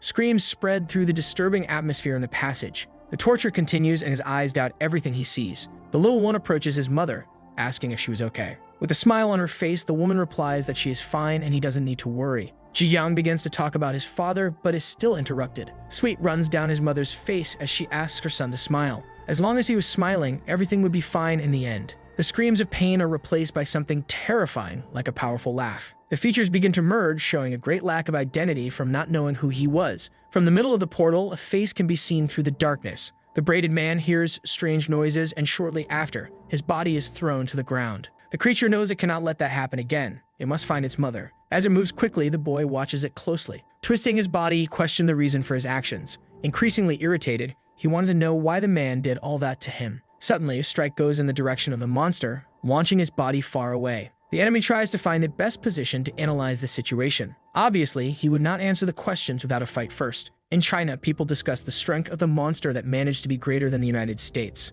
With curiosity, the warrior asked if they could win the war. Lun Jue, the second SSS rank, seemed confused by his doubts. Deep down, neither of them believed they could be stronger than the monster who would not accept defeat. At that moment, the fighter tries to protect himself from the claws of his enemy. Without wasting time, he grabs his spear, showing all his determination. China, with its superpopulation of powerful hunters, managed to take control of its portals quickly, and the hunters, in addition to having control of the state, gathered together and began a new era embracing several different sects. Even so, in the end, all of them died painfully fighting against two people. All the dead would be revived as slaves of the warrior. According to him, that was more than enough to unify China. In that way, the unification of China was completed, something that was only possible thanks to one person. The man had already heard a rumor that he would find someone very strong in that place. Lun Zhuwang of SSS rank was happy to meet the person whose power surpassed everything. Hearing his words, the monster grew increasingly angry with so much arrogance before his eyes. Without rest, the fight between the two intensified with every second. With his spear, Lun Zhuwang demonstrated all his abilities. The building became completely surrounded by sharp slashes. Debris flies everywhere of the massive explosion. The two seemed to be enjoying every moment of that intense battle. While receiving a blow, Lun Zhuwang enjoyed the sensations spreading through his body. Stones are thrown from all corners, invading the atmosphere. The warrior grabs his enemy's arm, trying to understand what was happening. He states that he came to the place in search of a monster. While both exchange blows in the air, he questions whether the opponent was human. Even without being human, he was able to use a monster's power. Both stand face to face, observing every detail. A new explosion occurs, scattering debris in all directions. Lun Zhuwang licks his lips, enjoying every moment. A real monster wouldn't fight with a focus on protecting someone. That's why he was eager to know who the important person inside the building was. With a smile on his face, Kang Jiyang states that it was his mother, the one who abandoned him and chose to run away. Even after all her actions, the protagonist loved her with all his heart. Lun Zhuwang realizes there was a story behind all of that and becomes interested. Since he and his sister were young, they had nothing in common. But putting that aside, to be a man, one had to dream of being number one. If there was an enemy, he should fight it, and if it was strong, he should be able to defeat it. Thus, the warrior declares himself prepared for the fight to come between the two. At that moment, the monster realizes he was thoroughly enjoying himself. Both were loving the situation, making every minute worth it. The strikes became increasingly accurate and fast as the battle escalated. Something strange at the tip of the fighter's spear begged for help. Soon after, the object bites down on Kang Jiang's arm with full force. Lun Zhuwang reveals all of his powerful swords of various sizes and shapes. The creature realizes that the instrument he used was a sword with an ego. Its construction was processed from the bodies of other hunters. Despite finding the weapon amazing, the monster wastes no time with talk and goes on the attack. His body undergoes intense mutations to strike his opponent with precision. Unable to dodge, Lun Zhuwang falls to the ground, forming a crater. The S-rank blacksmith Gao Yabong appears to speak with his lord. He was tasked with gathering 40 hunters' bodies and stacking them together. While continuing his work, the master returned to the fight. The old blacksmith saw no problem with the orders and carried them out with care.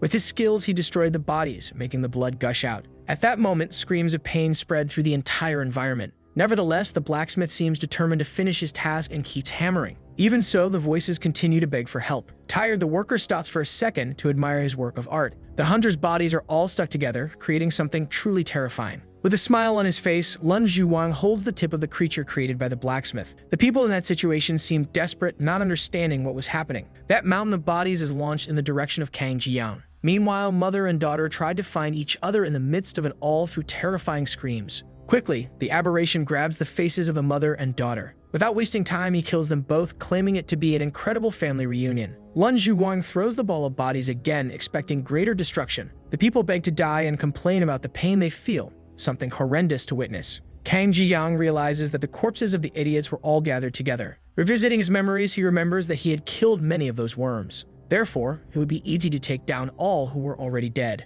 The monster uses his claws to cut the ball of corpses all at once. All of Lun Zhuwang's fights were recorded after he acquired a very special eye from a guy in Korea 5 years ago. Meanwhile, the warrior brought the ego sword closer and closer. The memory of the man appears in his mind, who now had only one eye. In the end, that weapon was the owner of the stolen eye. Kang Jiang remembers moments when he suffered bullying and couldn't even fight back. At that moment, the warrior realizes everything the protagonist had endured, and he feels disappointed to see that his opponent chose to run away without even fighting. With his sword, he wounds his enemy, turning his body into small pieces. As he turns his back to walk away, he faithfully longs for the monster's death. Suddenly, the protagonist transforms back into his human form. His gaze seems tormented and confused, not understanding where he was. Desperate, he kneels and cries in front of the one-eyed man. Surprisingly, that man tries to offer some kind of support upon seeing his suffering. Tears fall from his eyes as he hears that the two were friends. The memory of the fight with that man invades his mind. After being helped by him, he couldn't understand why he had killed him. The memories revisit his mind, leaving him more and more confused and disturbed by his own thoughts.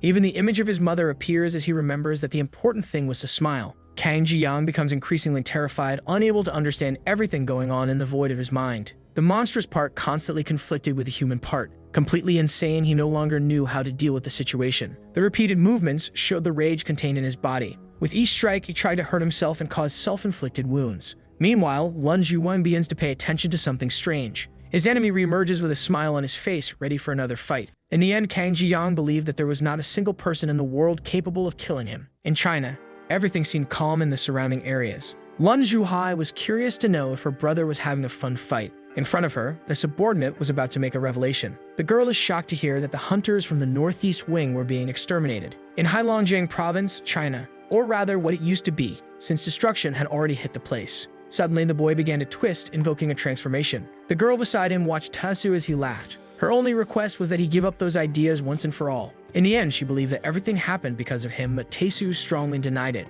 A man asks what the young boy's special ability was. Showing his arm, he states he was able to manifest the exoskeleton, considered something useless. Shortly after, the boy is thrown to the ground with full force. To his peer, that was a disgusting ability, nothing to be proud of. Turning his back, he asks the boy to do him a favor and leave. Lying among the chairs, he questions if that was really such a disgusting ability. The protagonist starts to launch a strange kind of provocation that draws the attention of his peer. After all, it was he who started the whole thing. That's why he questioned once again whether anyone would be capable of defeating him. The two continue their fight with kicks and mid-air jumps. The exoskeleton body appears shattered into many pieces. With a strike, Lun Zhuwang hits his target with great power. The damage is so immense that it causes blood to be splattered across the entire environment. Even the eyes are separated from the body like a disassembled puzzle. Even so, the warrior does not rest and continues his attacks. Using all his power and agility, he chases the enemy, landing powerful blows. Fallen to the ground, Kang Jiyang seems to have no more strength to move. Meanwhile, his opponent was preparing for the final attack.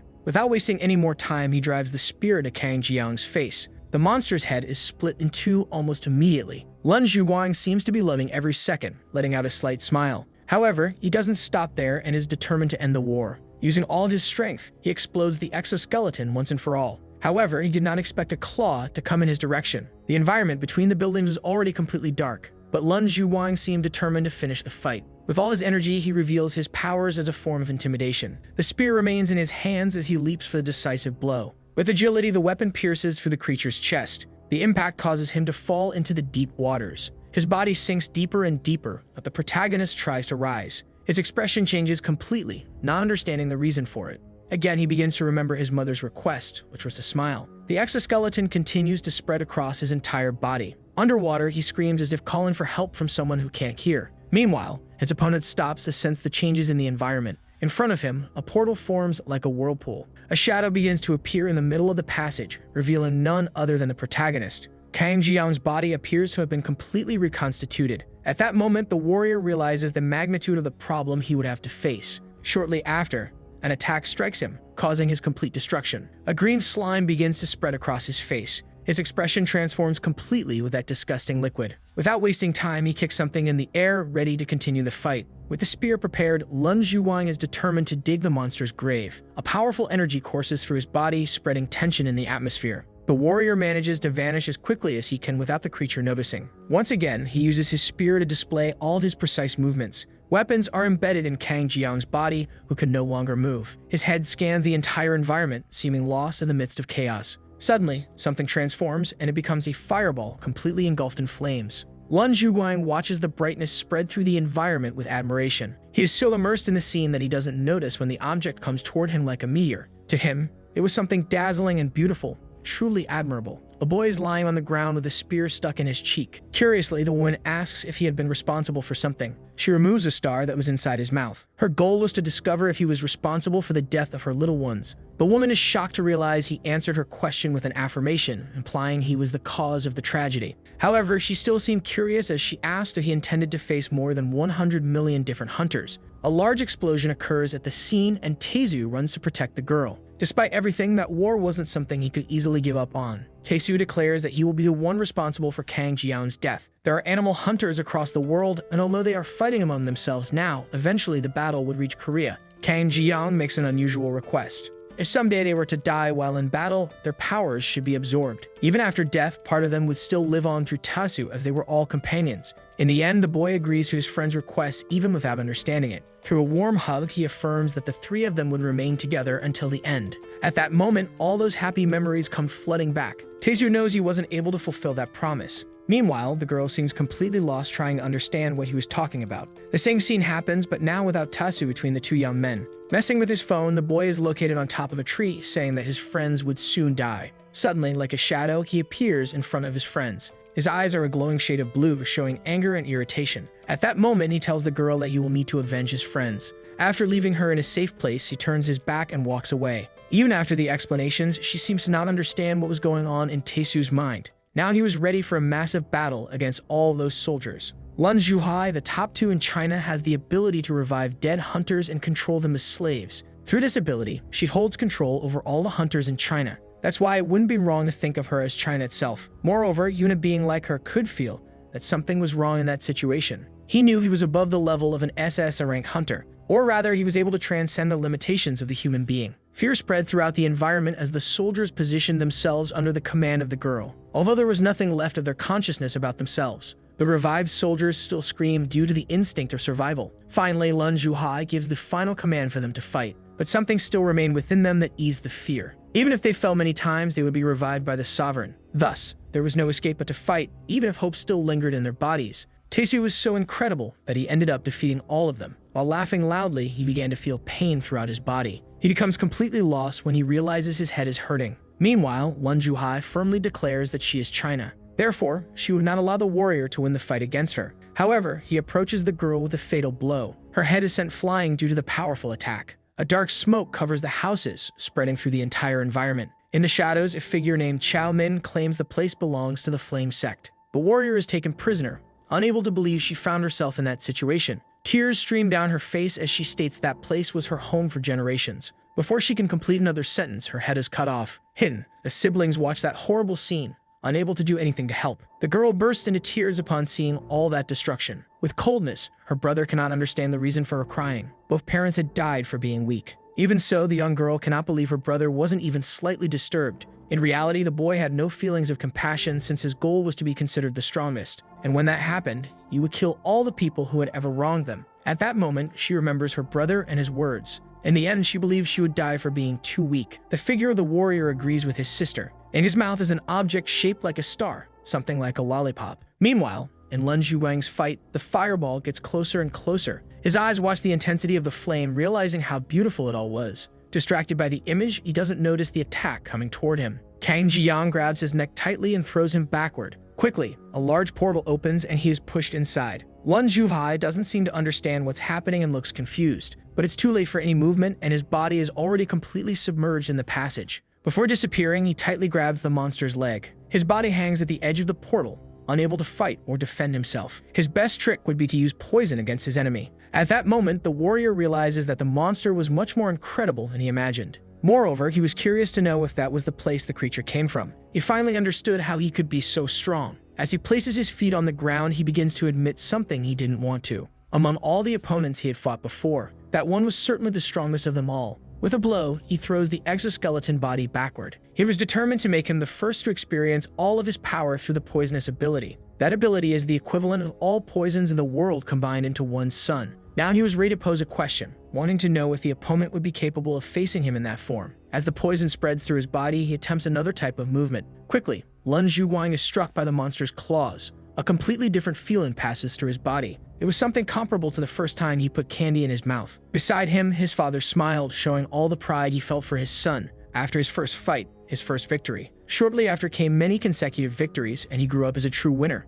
In the end, he had already collected a catastrophic number of victories, reaching billions. Even if he added all of that together, it still wouldn't come close to the feelings. That's why he remained confused, not understanding what was happening. His goal was to discover the answer once and for all. Meanwhile, the two continued the hand-to-hand fight. Shortly after, the warrior notices the movement of the pink vortex. Kang Jiang's body seems to transform in the midst of that situation. Moreover, Lun Zhuguang's skin is overtaken by the wave of power. The two spin around in the middle of it all, without knowing when it would end. Lun Zhuguang has a memory of lying in bed with a girl while she says she loves him. But the warrior did not know love, treating all of his partners as something disposable. The woman climbs on top of him, leaving him surprised by the unexpected move. With determination, she declares that one day Zhu Guang would understand the meaning of love. And at that moment, in the fight against the monster, he was able to understand those words. His body was slowly transforming, merging with the exoskeleton. The portal calls the two as they cling to each other in the middle of the fight as if they were one. Each of them carried memories of a sad past filled with death and destruction.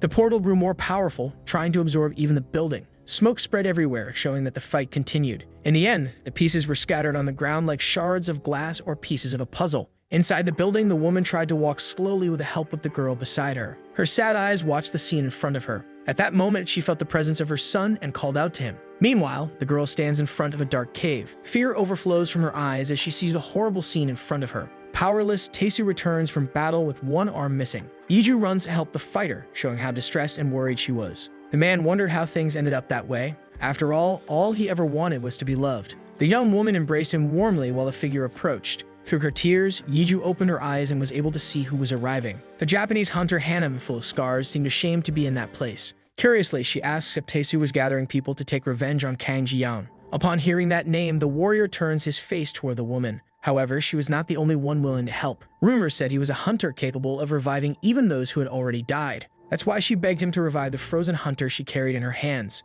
Together, the two had been the strongest in Japan and could aid in the revenge. Without hesitation, Taesu agrees to revive the dead. Shortly after, the eyes open after a long, deep sleep. The first person he sees is Hanam, but the woman had no body. Only her head remained, and Taesu was completely horrified. A frightening figure approaches with a powerful attack, but the strike is stopped by a power capable of destroying anyone. The hunter's head is in Taesu's hands, and he seems to smile at the situation. All his memories return, revealing a dark past. The body turns to ice and tries to continue the fight. The man's eyes reveal the fear he has carried for years. Meanwhile, the building continues to be sucked into the powerful portal. The fragments remain on the ground like shards of glass. Kang Ji-young's body is reconstructed, becoming increasingly terrifying in appearance. His enemy is also transforming, though more slowly. Even without a full transformation, he calls out to his opponent. The protagonist draws closer, showing no fear at all. Suddenly, he lets out a strong and powerful scream, revealing all his rage. At that moment, his body was almost complete, with only a few cracks remaining. Amid the ruins, the two realize how fun it all was.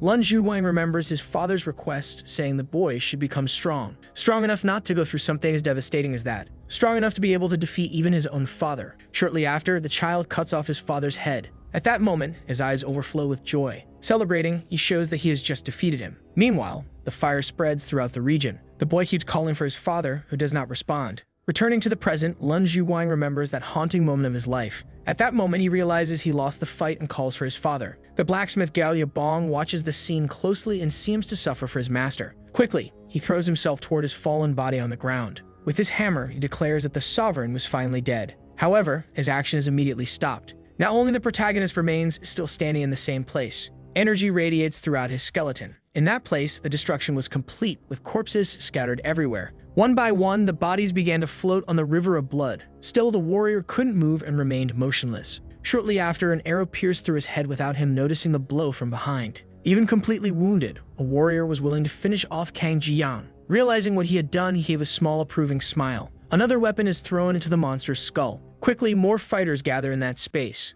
With anger, they all share the same goal, to kill Kang Ji-young. Blows are directed at the protagonist, hitting him multiple times. Spears enter his head, and any small object serves as a weapon. Enraged, the people deliver intense strikes while demanding the demon's death. Even a truck runs over his body, leaving only a trail of blood. Looking at his reflection, the protagonist realizes he will no longer be able to see his mother. Even so, the torture wasn't over yet, and a chainsaw appears to finish the job. Ji-young realizes there's no way to avoid death. However, a voice calls his name from afar. It was his mother, calling out for her son in complete despair. The scene was horrific, as many people longed for Kang Ji-young's death. Suddenly, a rock hits his mother's head. At that instant, his eyes fill with tears and rage begins to surge through his body. In the cave, a voice calls for Hammond. Taesu continued using all of his powers to destroy those he intended to. Completely dazed, he spoke nonsense, talking about opportunities in the future and wanting to take control of Korea. From now on, anyone who dared step forward would end up dead by Taesu's hand, so Hanam should flee. Realizing the madness in his thoughts, Yeju apologizes, about to do something risky. The girl didn't want to lose him,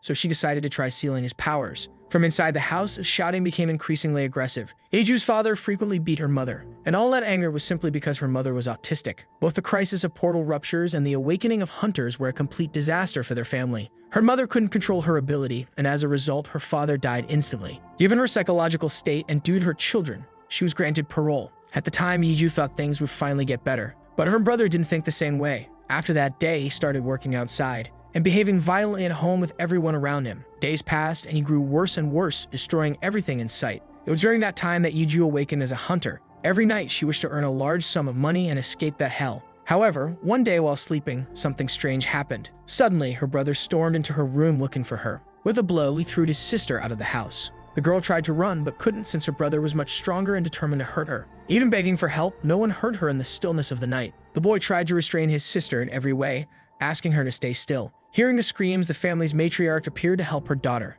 Without mercy, the boy landed a kick on the woman who flew far away. Lying on the ground, the woman didn't move or get up. With tears in her eyes, Yeju slowly approached, calling for her mother. At that moment, she realized the woman was dead. Her rage toward her brother kept growing, but he was still faster and stronger. The woman's blood ran through the entire place, creating a powerful scene. Sitting on a swing, Taesu felt awful, realizing that neither his father nor mother was alive to comfort him. With sadness, he said his ability was cursed. Beside him, a hooded figure claimed to be able to seal his power after awakening her circulation ability. However, Yeju wouldn't do it for free. She wanted something in return. With her face completely disfigured, she asked Taesu to kill someone. Shortly after, the two went to a small house in a village. Yeju's brother opened the door, extremely angry, imagining where the girl had been hiding. Without wasting time, the warrior struck an arrow into his heart. At that moment, he realized all the harm that man had caused his friend. The two were surprised by the presence of Han Taesu's brother, who places a chain around his neck. The man held great anger toward the boy who couldn't control himself. To him, the young man had already caused too much destruction and killed too many people.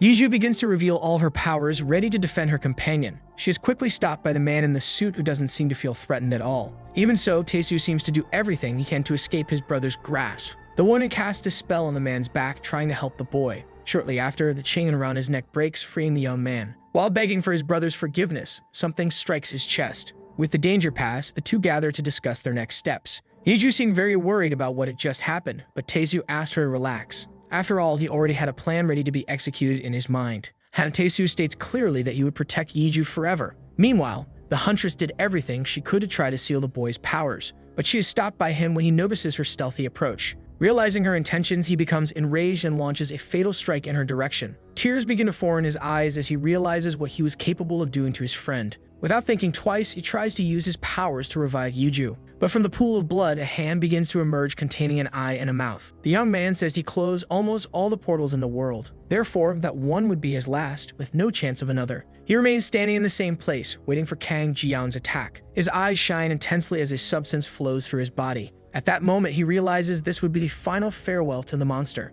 As he uses all of his strength to close the portal, the screams grow increasingly ferocious. Kang Jiyang screams his friend's name upon realizing his body was falling through the portal. Shortly after, he finds himself on the ground after hitting his back on the floor. Powerful claws come toward him, ready to destroy him. Alone amidst the chaos, he does everything he can to survive the threats. He fights with the hope of one day escaping that horrific place. The protagonist is extremely skilled and manages to land numerous blows. However, he is attacked from all sides and cannot fully defend himself. Suddenly, he loses his balance, stumbles, and falls hard to the ground. In his mind, only the face of Han Taesu comes to him. Looking at the face of that cursed man, his rage grows stronger as he realizes he was locked in the abyss. However, something heavy begins to press his head to the ground. A giant crushes his entire body, using all of his weight in his favor. But the protagonist had tricks up his sleeve and manages to stab the opponent's foot. Quickly, he is ready for a new battle, emerging from beneath the giant. The situation is extremely chaotic in that world, with any monster ready to defeat him. His expression reveals all his wrath and satisfaction in killing each one of them.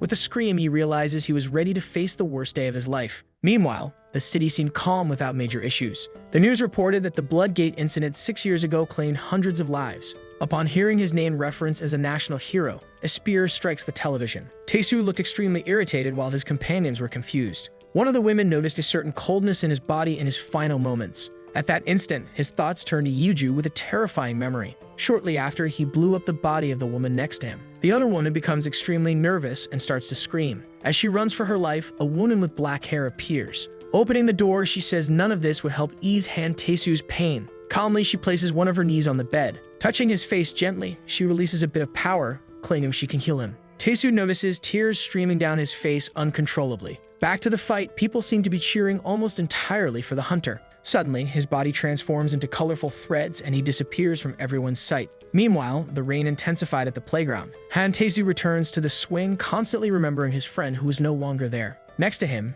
the other swing was empty and broken. Recalling what he had done to Yeju, the tears became more and more frequent. Under the rain, the figure of a woman watches him from afar. Calmly, she removes her cloak and places it over the boy's body, trying to protect him. Now he remembered the time when the woman helped Kang Ji-young. As she touches his face, she asks if the hunter wouldn't like to see him again. In the end, he had only killed Ji-young's mother 6 years ago without any fight, since he trapped her in a blood portal. With curiosity, the woman asks if he was afraid of the possibility that Kang Ji-young could defeat all the SS ranks. Upon hearing those statements, Tae-soo grabs the girl's neck with all his strength. On top of the girl, he states that he would like to see him again, because only that way would he be able to tear him into many pieces. He also reveals that he tried to open a portal to see if his opponent was in agony, but ended up failing. Suddenly, the woman reveals to him that she had something good to say. According to the laws of the universe, the world will periodically collapse, and when that time comes, portals will appear. When time passes and the portals connect with hell, they will become made of blood. However, the hunter had locked Kang Ji-young in hell,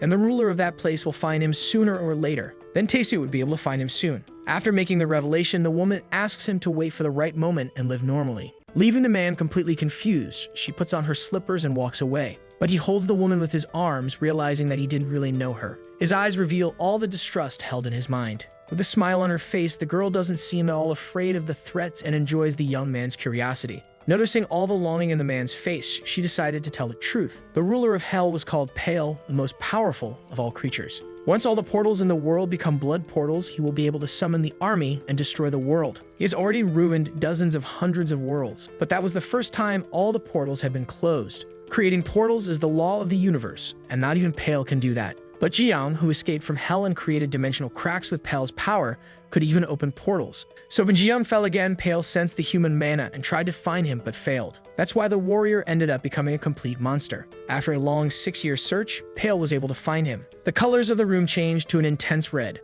The two observe all the changes in the environment with curiosity, realizing that something had begun. Ji-young's story finally began as if it were just a nightmare. His mother's body was torn apart until death, and he was trapped in hell for 6 years as a monster. However, if he received Pale's power, he was sure he could escape. But if he did that, the world would be completely destroyed, filled with utter chaos. At that moment, the protagonist wondered if he had gone insane because of his own thoughts. His desire was to get out of that place as fast as possible. Kang Ji-young was ready to leave hell and get his revenge. His goal was to do something to Han Tae-soo, returning the pain in a much worse way so he couldn't even breathe. He wanted to cut him while still alive and only then end his miserable life. But even so, he would be unable to kill all the innocent people. Those thoughts conflicted with each other as he talked in the movie theater. In the end, he was also just an innocent child who didn't deserve to go through so much suffering. His father died because of a truck that ran a red light. Also, he couldn't understand what he did to be beaten so much by Han Tae-soo. For 5 straight years, he killed everything that came through the blood portal as a form of self-defense. He was able to destroy Japan just to save his mother.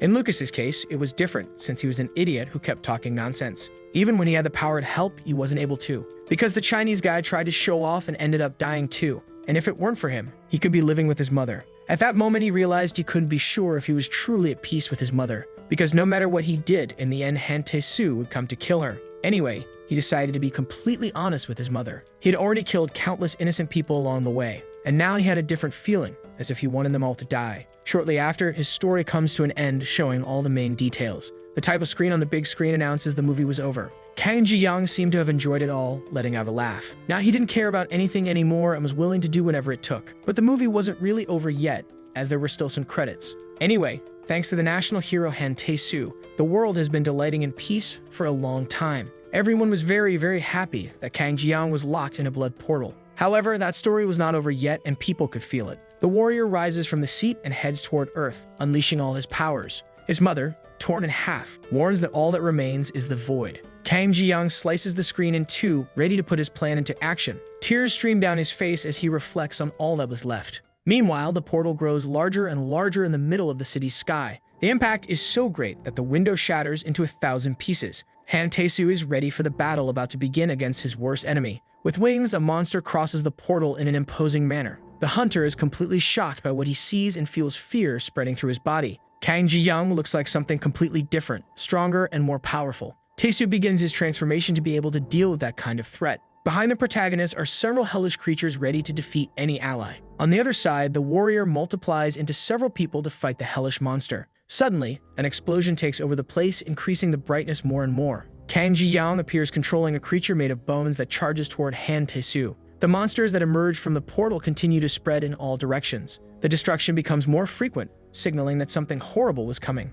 Darkness pours from the flying creature's mouth and spreads across the city. On the ground, the hunter seems unable to defend himself and waits for the next moves. Suddenly, Taesu uses his powers to create a monster. Wasting no time, he charges into combat against the most powerful enemy of all. Finally, the two meet, each mounted on their monster. With a powerful spear, the hunter tries to land a strike. The clash between the two can be seen even from outside Earth. Kang Jiang is struck by his opponent's force. Meanwhile, his memories take him back to the past. Taesu's face is in a picture frame on the table. Shortly after, destruction takes over the setting. The two continue fighting with intensity. Now the protagonist seems to have the upper hand. Dembers flies through the air like stones and even a lollipop launched skyward. The monster seems unwilling to give up its goal of ending Taesu's life. Portals keep forming everywhere, terrifying everyone. Creatures come straight from hell, ready to eliminate all enemies. At that moment, a winged man offers to protect a child. A blinding light hits a person who seems desperate for help. Then the woman sees she is being protected by someone. With a smile on his face, the boy does everything he can to prevent the creatures from attacking her. Meanwhile, Kang Jiang lands a massive punch against his opponent. With all his strength, he sends his body flying while the portals remain open. Hellish hands try to reach Taesu, but he had not yet lost the battle. Using his powers, he prevents Kang Jiang from escaping. Upon realizing that his leg was being held, the creature is puzzled and senses a force near its body. Suddenly, all those claws begin heading in his direction. Waiting for the perfect moment, Taesu makes a powerful leap. His power fully envelops the exoskeleton body. At that moment, his eyes observe the entire created situation. Apparently, his enemy managed to free himself from all the power that had bound him. Shortly after, he landed a blow on the hunter's face. Coldly, he crushes his body against the ground. A beam of light can be seen in the midst of the war. At that instant, Taesu realizes his body is submerged. Kang Jiang watches intently everything he was able to do. Suddenly, a massive amount of water is thrown in all directions. A man speaks to the hunter, realizing he is the national hero who saved one of them 6 years ago. All those people were on his side and ready to help him in that fight again, forming the World Hunter Alliance. Taesu accepts the help of his companions, even though they were all dead. At that moment, Kang Jiang begins to understand the situation better. Taesu uses all his skill to move precisely through space and escape the threat. Flying through the sky, he is ready and increasingly powerful to defeat the monster with the hunter's abilities. The protagonist is easily thrown to the ground, feeling intense pain throughout his body. Half his face laughed in despair and the other half seemed to enjoy it. Meanwhile, the hunter approached his opponent once again. Now Jiang was certain that he was the one responsible for the death of National Hunter Number 1, Kim Kang, his father. Angry, the warrior yells at the monster to shut up immediately. But his enemy was so powerful that he was able to finish him off quickly. Taesu returns to the time when he was a child and asks his father for forgiveness. However, the man seems displeased with him and pushes his body coldly. The boy had a very difficult childhood filled with pure violence. Tired of so much abuse, he just wanted that whole situation to end once and for all. That's why one day he held a knife in his hands and went toward his father. Realizing the movement, the man turned around, not knowing what was happening. But the boy slipped and ended up throwing the knife into his father's neck. The blow destroyed the man's throat, causing blood to spurt everywhere. At that moment, Taesu's body changed completely, activating his abilities. Afraid of the boy, his mother didn't want to stay and help and left. Meanwhile, his brother approached stealthily to observe the damage caused. Without thinking twice, he chained little Taesu, realizing that his powers should be feared. The boy was very powerful, capable of killing people with a few strikes. The memories of his victims run through his mind like Yeju and his own brother. Taesu is completely stunned upon realizing all the destruction and suffering he caused.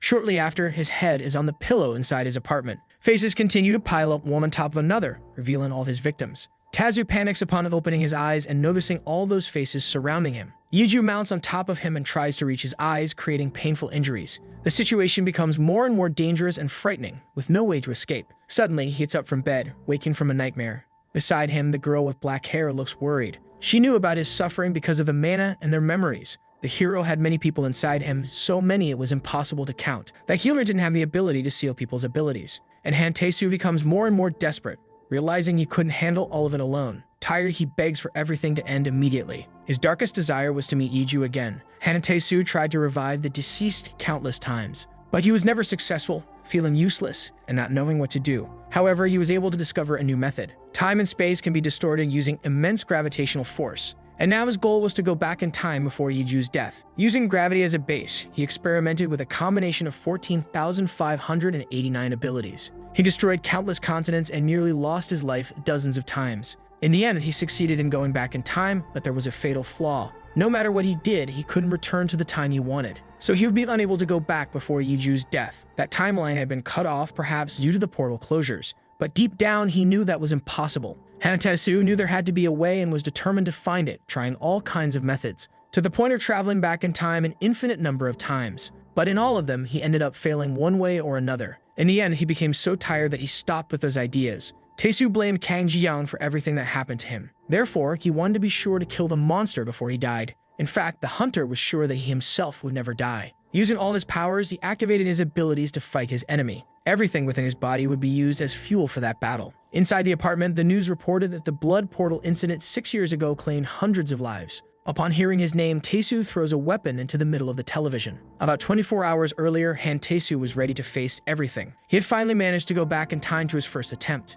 Now 24 hours later, destruction across the city was inevitable. In attempt number 138, the hunter ended up dead like all the others. A woman with black hair enters the room saying that nothing would be able to ease his pain. With her body covered by a light robe, Yumin Lee calls out to Taesu. At that moment, he realizes that the girl knew everything, from the incident involving Kang Ji-young to hell itself. He confronts her, saying the idea of going back in time came from her. However, he still seemed not to fully know her, thinking she knew how everything would end. Yumin Lee states that she would be as honest as possible, revealing that she could read the fluctuations of life in order to heal. Lately, her abilities began to grow exponentially, and as a consequence, she could perceive greater oscillations. The oscillations of the water and air of Earth, the Moon, and the entire solar system. From the greater force that governs our galaxy, something that surpasses even the barriers of dimensions. In the end, she managed to see the relationships concerning the birth of the universe and its end. By seeing the future, she knew Ji-young would appear again and was certain that the final destiny was destruction itself. Upon knowing that everyone would die anyway, she decided to do what she wanted.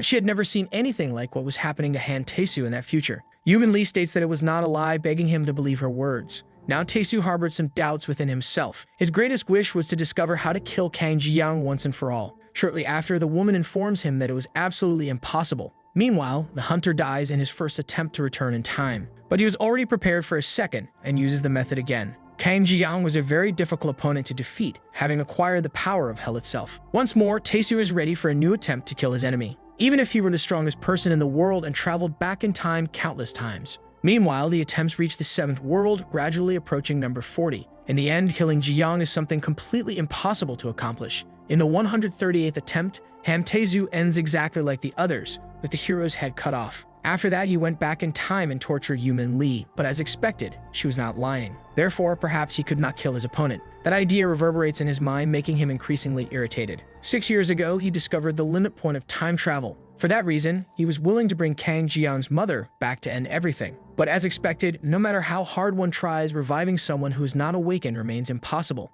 Therefore, the hunter believed there was no other way. His only option was to kill Kang Ji-young once and for all. Over those 6 years, Taesu killed every awakened being in the world and absorbed their powers. That way, when he appeared, all the other blood portals were already closed. So alone, he opened a portal and came to hunt him. Initially, he was able to defeat him with ease. The problem is that he was much stronger than expected, and after regenerating, he always ended up killing him. Taesu tried to trap Ji-young inside a diamond, but even after burying him underground, he found a way to break out and kill him again using all his strength. Even when Taesu destroyed Earth, Ji-young crossed the universe and killed him. Even when he was trapped in a black hole, somehow he escaped and killed. Taesu killed his mother and threw him into the blood portal, and as long as that fact persisted, he would continue to kill him. Exhausted, Han Taesu begs for that whole situation to end once and for all. Something he realized after going back in time so many times was that killing Ji-young was impossible. Lee Yumin had already foreseen a future with the monster's return and the complete destruction of the world. Things happened exactly as the woman had said. Even living in despair for 6 long years, he appeared and killed Han Taesu. Since the hero didn't want to die, he went back in time again. After repeating that same process countless times, suddenly he realized something he had missed all those years. On his mission, the hunter always acted alone, except with Yiju talking about his feelings was something the warrior had never done. Perhaps there would be a difference if he stopped doing everything completely alone. That time, after returning, Taesu didn't kill anyone. On the contrary, he told the story of everything that had happened so far the whole world, from killing Kang Ji-young's mother to going back in time countless times. As soon as he finished his speech, he asked for people's help. Even so, no one cared about his words. In the end, he was completely alone once again. Taesu experienced time travel countless times, and used the knowledge to try to convince everyone. The people he once sacrificed to become stronger were not just some nameless scapegoats. They had their own stories, and used their lives to live alongside him. At the same time, Taesu began talking to the mana of those people who became part of him after being absorbed. It was as if he were speaking to his inner self. He wondered how much time had really passed and how much of that time he had rewound. Once Taesu had just spoken with all the parts within himself, he was able to look back and face the choices he had made. The hero realized all the cruelty and horrible acts he had committed. However, that was why he couldn't waste any more time. He didn't want anyone to experience the pain of losing their loved ones again. Taesu sent an apology to Kang Ji-young, stating that none of it would end until the boy took his last breath. Now the World Hunter Alliance was on his side in the war. Despite all that, it was a major miscalculation. Han Taesu did his best after discovering all of Kang Ji-young's attack patterns. Through countless repeated battles against him by traveling back in time, the warrior taught and guided all the hunters in the best way possible. And that's how they all came back together against that great threat. The battle continued repeatedly for tens of thousands of times, but all was in vain. Yoon and Lee's words echoed in his mind, saying the monster could not be killed. Apparently, that fight truly seemed meaningless since he never managed to emerge victorious. Ashamed, he apologized to all his people and begged for forgiveness as tears welled up. Standing in front of him, the creature was ready for the final blow. However, the hunter's gaze reflected something different happening before him. A figure appeared, but he did not recognize it immediately. Shortly after, some childhood memories returned. In that moment, he realized that the person in front of him was his mother. Kang Ji-young's gaze reflects on what he had just heard. Suddenly, he realizes that it was Taesu's mother. With no mercy at all, the monster lands a powerful blow on the woman's head. With an evil laugh, he seems to care nothing for Taesu's feelings. Shortly after, his mother's body is cut in half. The rage grows more and more inside the young man, who can't believe what just happened. Han Taesu's mother was born from a strategic marriage between a congressman and a judge. From a very young age, she was pressured to be perfect. Even so, it was a cruel life, and she lived it without realizing it. For her, the truth about life became one thing: absolute perfection, where she did everything to be flawless. However, the emotions that were suppressed in her subconscious led her to make an imperfect choice when it came to love. She was a college freshman who got involved with a senior in her course, and in the end, she ended up pregnant. The hunter's mother was ignored by the child's father and abandoned by her family. That was the price she had to pay for making an imperfect decision. For her brother became something undeniable. From that moment on, her mother knew she had to maintain perfection at all costs, even when it came to love. However, she didn't understand why she was seeing the woman in front of her at that moment. In none of his time travels until now had he seen that woman. Maybe it was because he was too perfect, or her presence meant he would have a perfect death. Meanwhile, Kang Ji-young seemed impressed to realize that it was really his mother. And without caring about anything else, the monster splits her body in two halves. Han Taesu's fury spreads through the entire place as he realizes his mother is dead. In despair, the warrior begins to cry, unable to utter a single word. The end of that woman's life destroys him completely, leaving him more and more dazed. Suddenly, he turns to look at his enemy, the cause of all his suffering. Before he could say anything, he begins to reflect on what had just happened in front of him. His mother's blood flowed on the floor, representing something much darker. In that instant, Taesu realized Ji-young's feeling. Now he was able to understand how the boy felt about his mother. Taesu told Ji-young everything that had happened. The countless time travels, endless deaths, and also his realization. Kneeling, he asks Kang Ji-young for forgiveness, showing he had no interest in going back in time again. The hunter finally realized how cruel he had been to his opponent and begged for his forgiveness. Upon hearing his lament, the monster seems curious to understand what had motivated him. Shortly after, an embarrassed laugh echoes through the entire place. Han Taesu still kneels before the powerful and fearless creature. With a slight smile, he says he doesn't know the reason he killed Kang Ji-young's mother. With no time for flimsy excuses, the creature cuts off his opponent's head with a single strike. Finally, that was the long-awaited true ending. With his head on the ground, he realizes it had been a long life. Suddenly, he returns to the past, seeming extremely confused about what had happened. Not even he can understand how he went back in time, since he hadn't intended to do so. He concludes that he must have subconsciously returned in time before dying. But in the next attempt, he was already prepared to die again. However, he returns to that same moment in the past, and again dies during the fight against Kang Ji-young. The man finds himself in a vicious cycle, unable to understand the reason. Every time he died, he returned to that exact same moment in the past. The only thought in his head was why this kept happening, even though it wasn't his will. Shouting, he yells, questioning what you should do. Ashamed, he admits he pretended to reach enlightenment before dying, thinking it would be decent to die in a dignified way.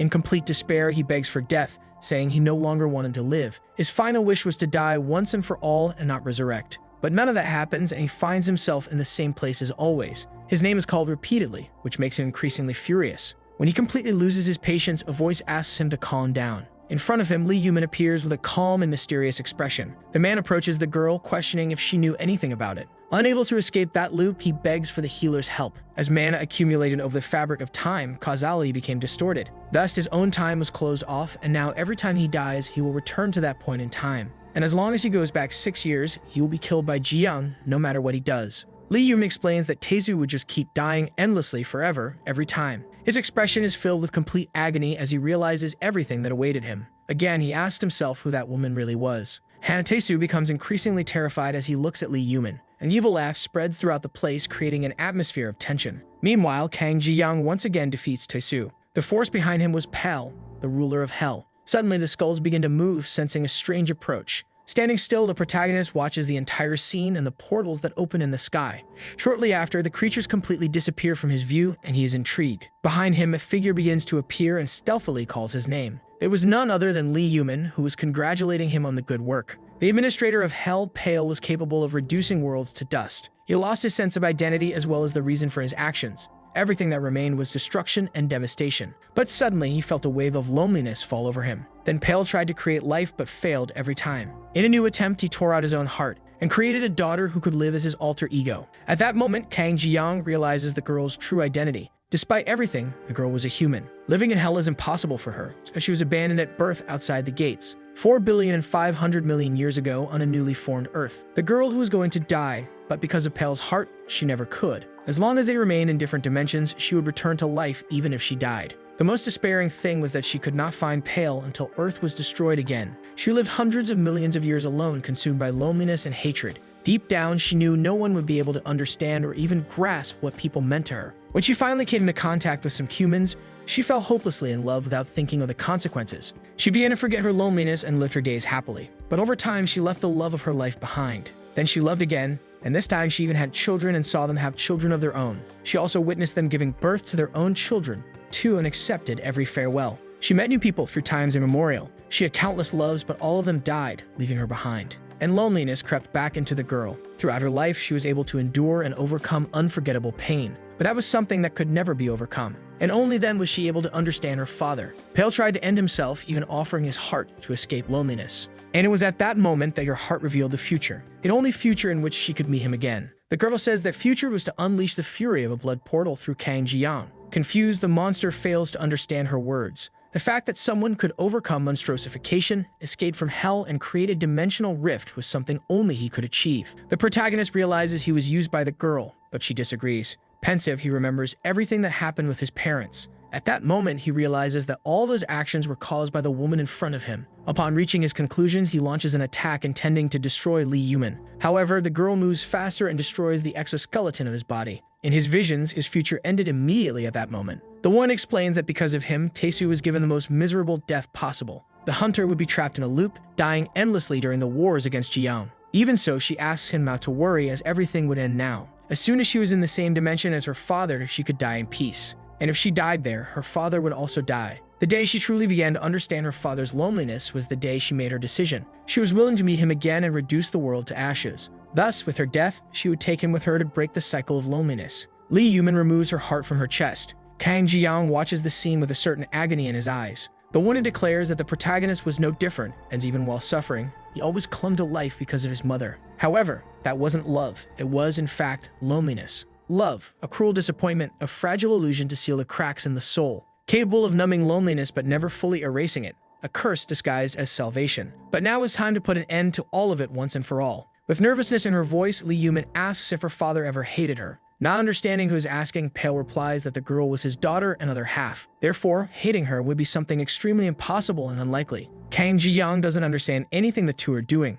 After being used, keeping his mother and father, and even ending the world. He couldn't believe that both of them would have their own ending by dying peacefully. He was truly confused to think that the reason they did all of that was just loneliness. At that moment, the protagonist becomes increasingly irritated, realizing they were messing with him. Hale literally brought him back to normal when he had become a complete monster. With that power, maybe he could bring his mother back. The image of a knight asked for faith to be maintained until the end. That's why he believed that if the two died, the power would have to be passed on to him. The boy throws himself in the middle of them, but realizes he has no strength to fight. Lee Yumin states that at that moment, Kang Ji-young was just a normal human. Therefore, he would be incapable of absorbing Pale's power. A beam of light can be seen from the planet, and soon the brightness turns blood red. In no way would the power be passed to the protagonist, and he regrets the decision. Moreover, loneliness cannot be resolved without someone's death, and that applied to Ji-young. With anger in his eyes, the boy affirms that he will find his mother again. Apparently, he was managing to absorb all of Pale's power. His body contorts as he receives waves of energy and tries to stay alive. At that instant, the girl begins to understand things more clearly.